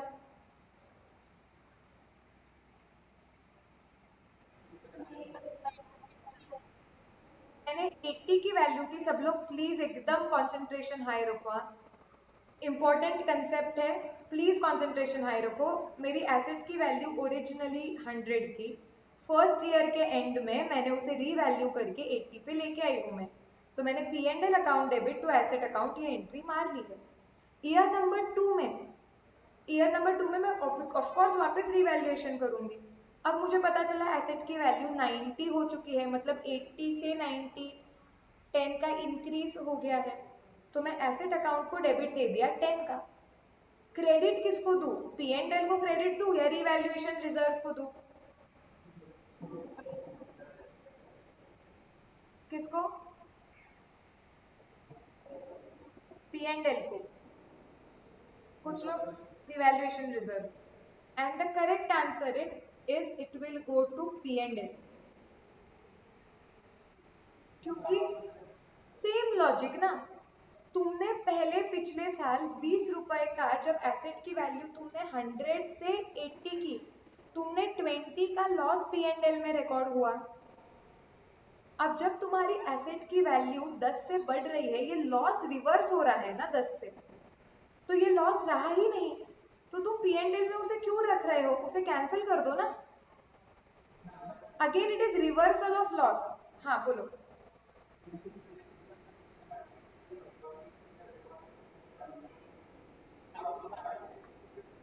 एंटिसिपेटेड गेन नहीं है, it is reversal of loss.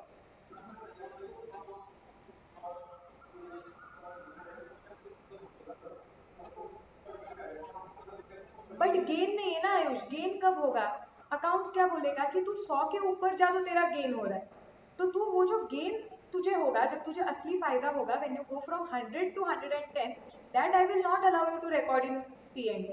But अगर तूने खुद ही बोला है कि मेरा होने वाला नुकसान है 20 का, और तूने 20 का नुकसान रिकॉर्ड किया है, और अब जब तुझे रियलाइज हो रहा है, अकाउंट्स क्या बोलता है? हम तुम्हें होने वाला प्रॉफिट रिकॉर्ड नहीं करने देंगे, लेकिन तुमने अगर कोई होने वाला लॉस रिकॉर्ड किया है, अगर वो लॉस कम हो रहा है तो वो तुम्हें रिकॉर्ड करने देंगे ना। वो होने वाला profit you can not record, but the loss which you have already recorded, अगर वो रिवर्स हो रहा है तो वो तुम कर सकते हो ना। यस, सो जब तक रिवर्सल ऑफ लॉस हो रहा है, अगर तुमने एक बार एसेट की वैल्यू डिक्रीज कर दी और जितना भी लॉस था वो P&L में डाल दिया, और उसके बाद रिवैल्यूएशन करते वक्त अगर एसेट की वैल्यू बढ़ती है, तो जितना रिवर्सल ऑफ लॉस है पहले पहले वो तुम रिवर्सल ऑफ लॉस करोगे और वो P&L को क्रेडिट करोगे। उसके बाद एसेट की वैल्यू जितनी भी बढ़ेगी वो तुम्हारा फायदा है, वो रिवैल्यूएशन रिजर्व में जाएगा।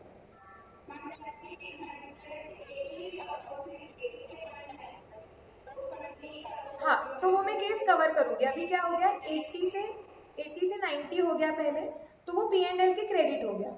ये केस 1 हमने कवर कर लिया। अब केस 2 हम कवर करेंगे कि जब 80 से 110 तक का जंप मारना है तो तुम्हें क्या करना पड़ेगा, 30 का बढ़ाना है, जिसमें से 20 तो पहले तुम लॉस रिकॉर्ड कर चुके थे।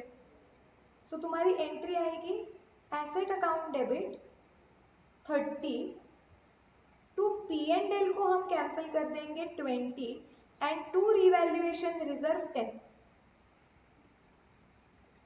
सो प्रीवियसली रिकॉर्डेड लॉस जब तक रिवर्स नहीं होता वो तुम पी एंड एल में डालोगे। एक बार वो रिवर्स हो गया उसके बाद का जो भी तुम्हें फायदा हो रहा है वो रिवैल्यूएशन रिजर्व में जाएगा। Clear? Everybody, is this absolutely clear?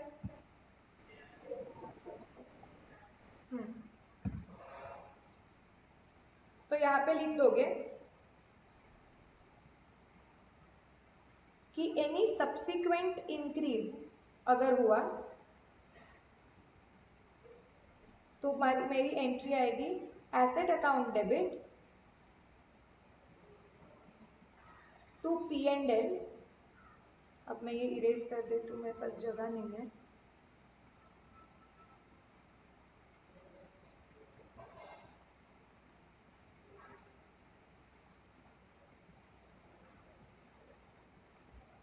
To the extent of previous, to the extent, same language use करते हैं,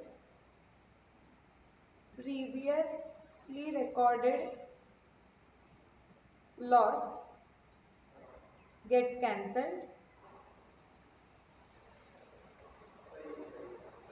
and to revaluation reserve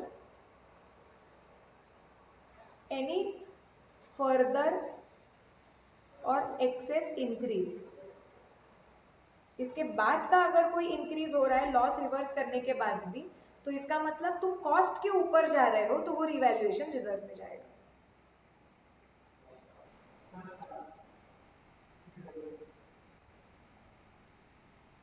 हो गया सबका लिख के? यस? हाँ ठीक है, लिखो।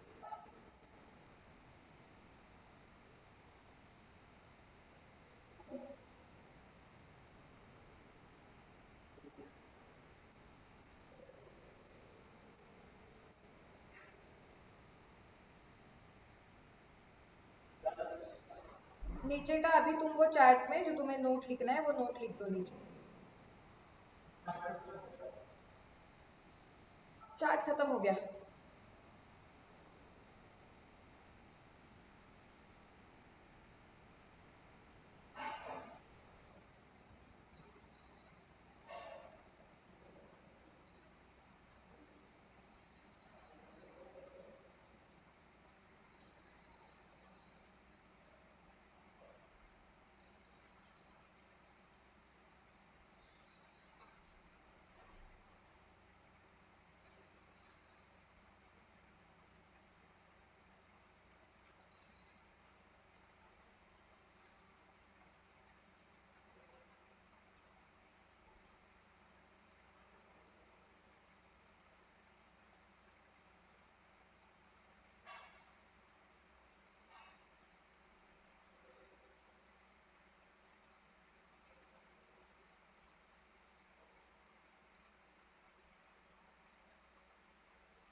क्या?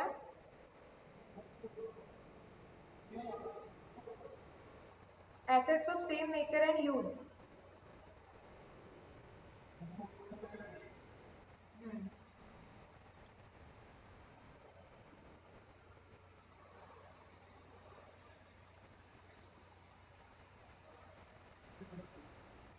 Done?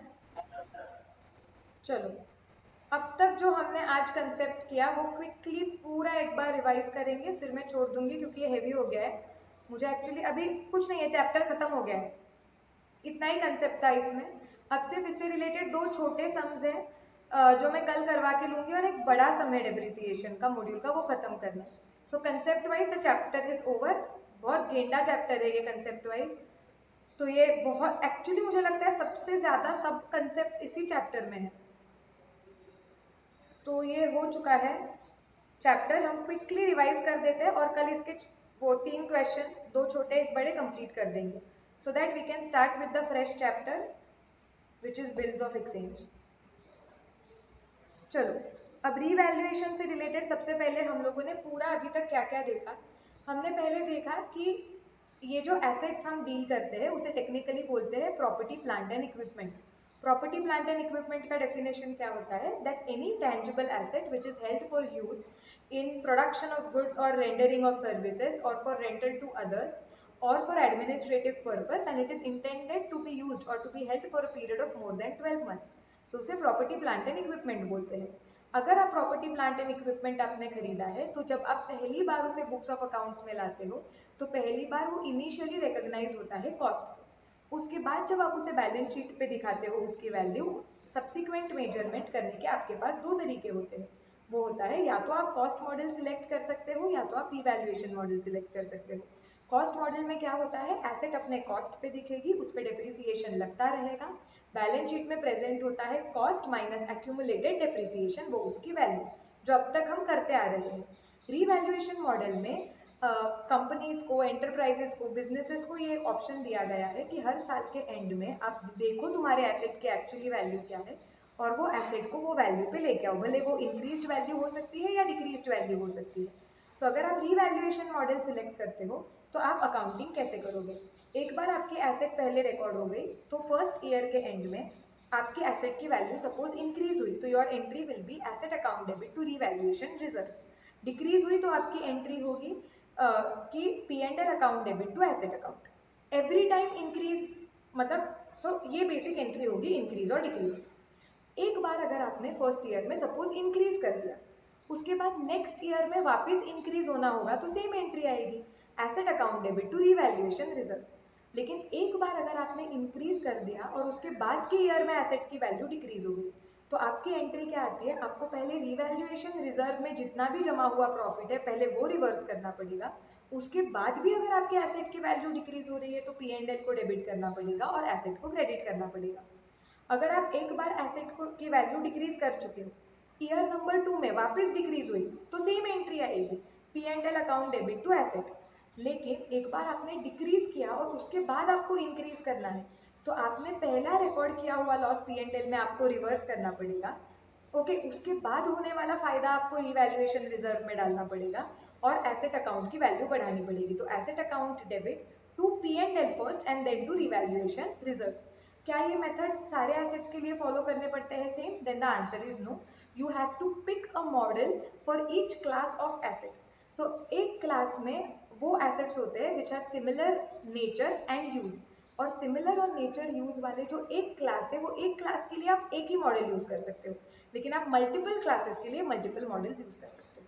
So this is the entire concept of revaluation of assets. Clear? Revise हो गया?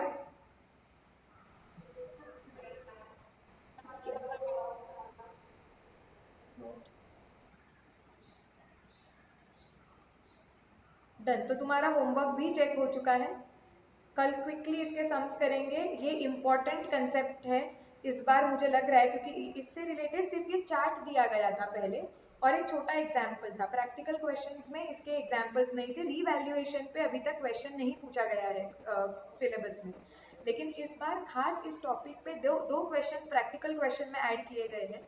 सो I think they want to say कि दिस टॉपिक पे भी क्वेश्चंस आ सकते हैं, या नहीं तो थ्योरी भी आ सकती है। अब तक इस टॉपिक पे क्वेश्चन नहीं पूछे गए हैं, but this time it can come. तो इसे रिवाइज करना, तुम्हारे समरी मॉड्यूल में इसका चार्ट बनाओ आज के आज ही और मुझे भेज देना, ठीक है? हाँ,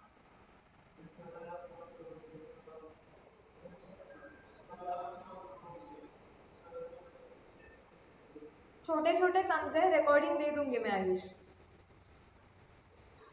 ठीक है? और एक्चुअली कल एक सम बड़ा है और इम्पोर्टेंट है तो तू तुरंत रिकॉर्डिंग देख लेना।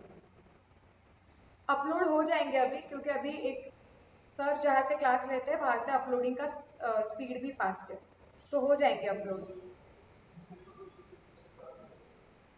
क्या? हाँ चलेगा। ठीक है चलो, let's stop here for today.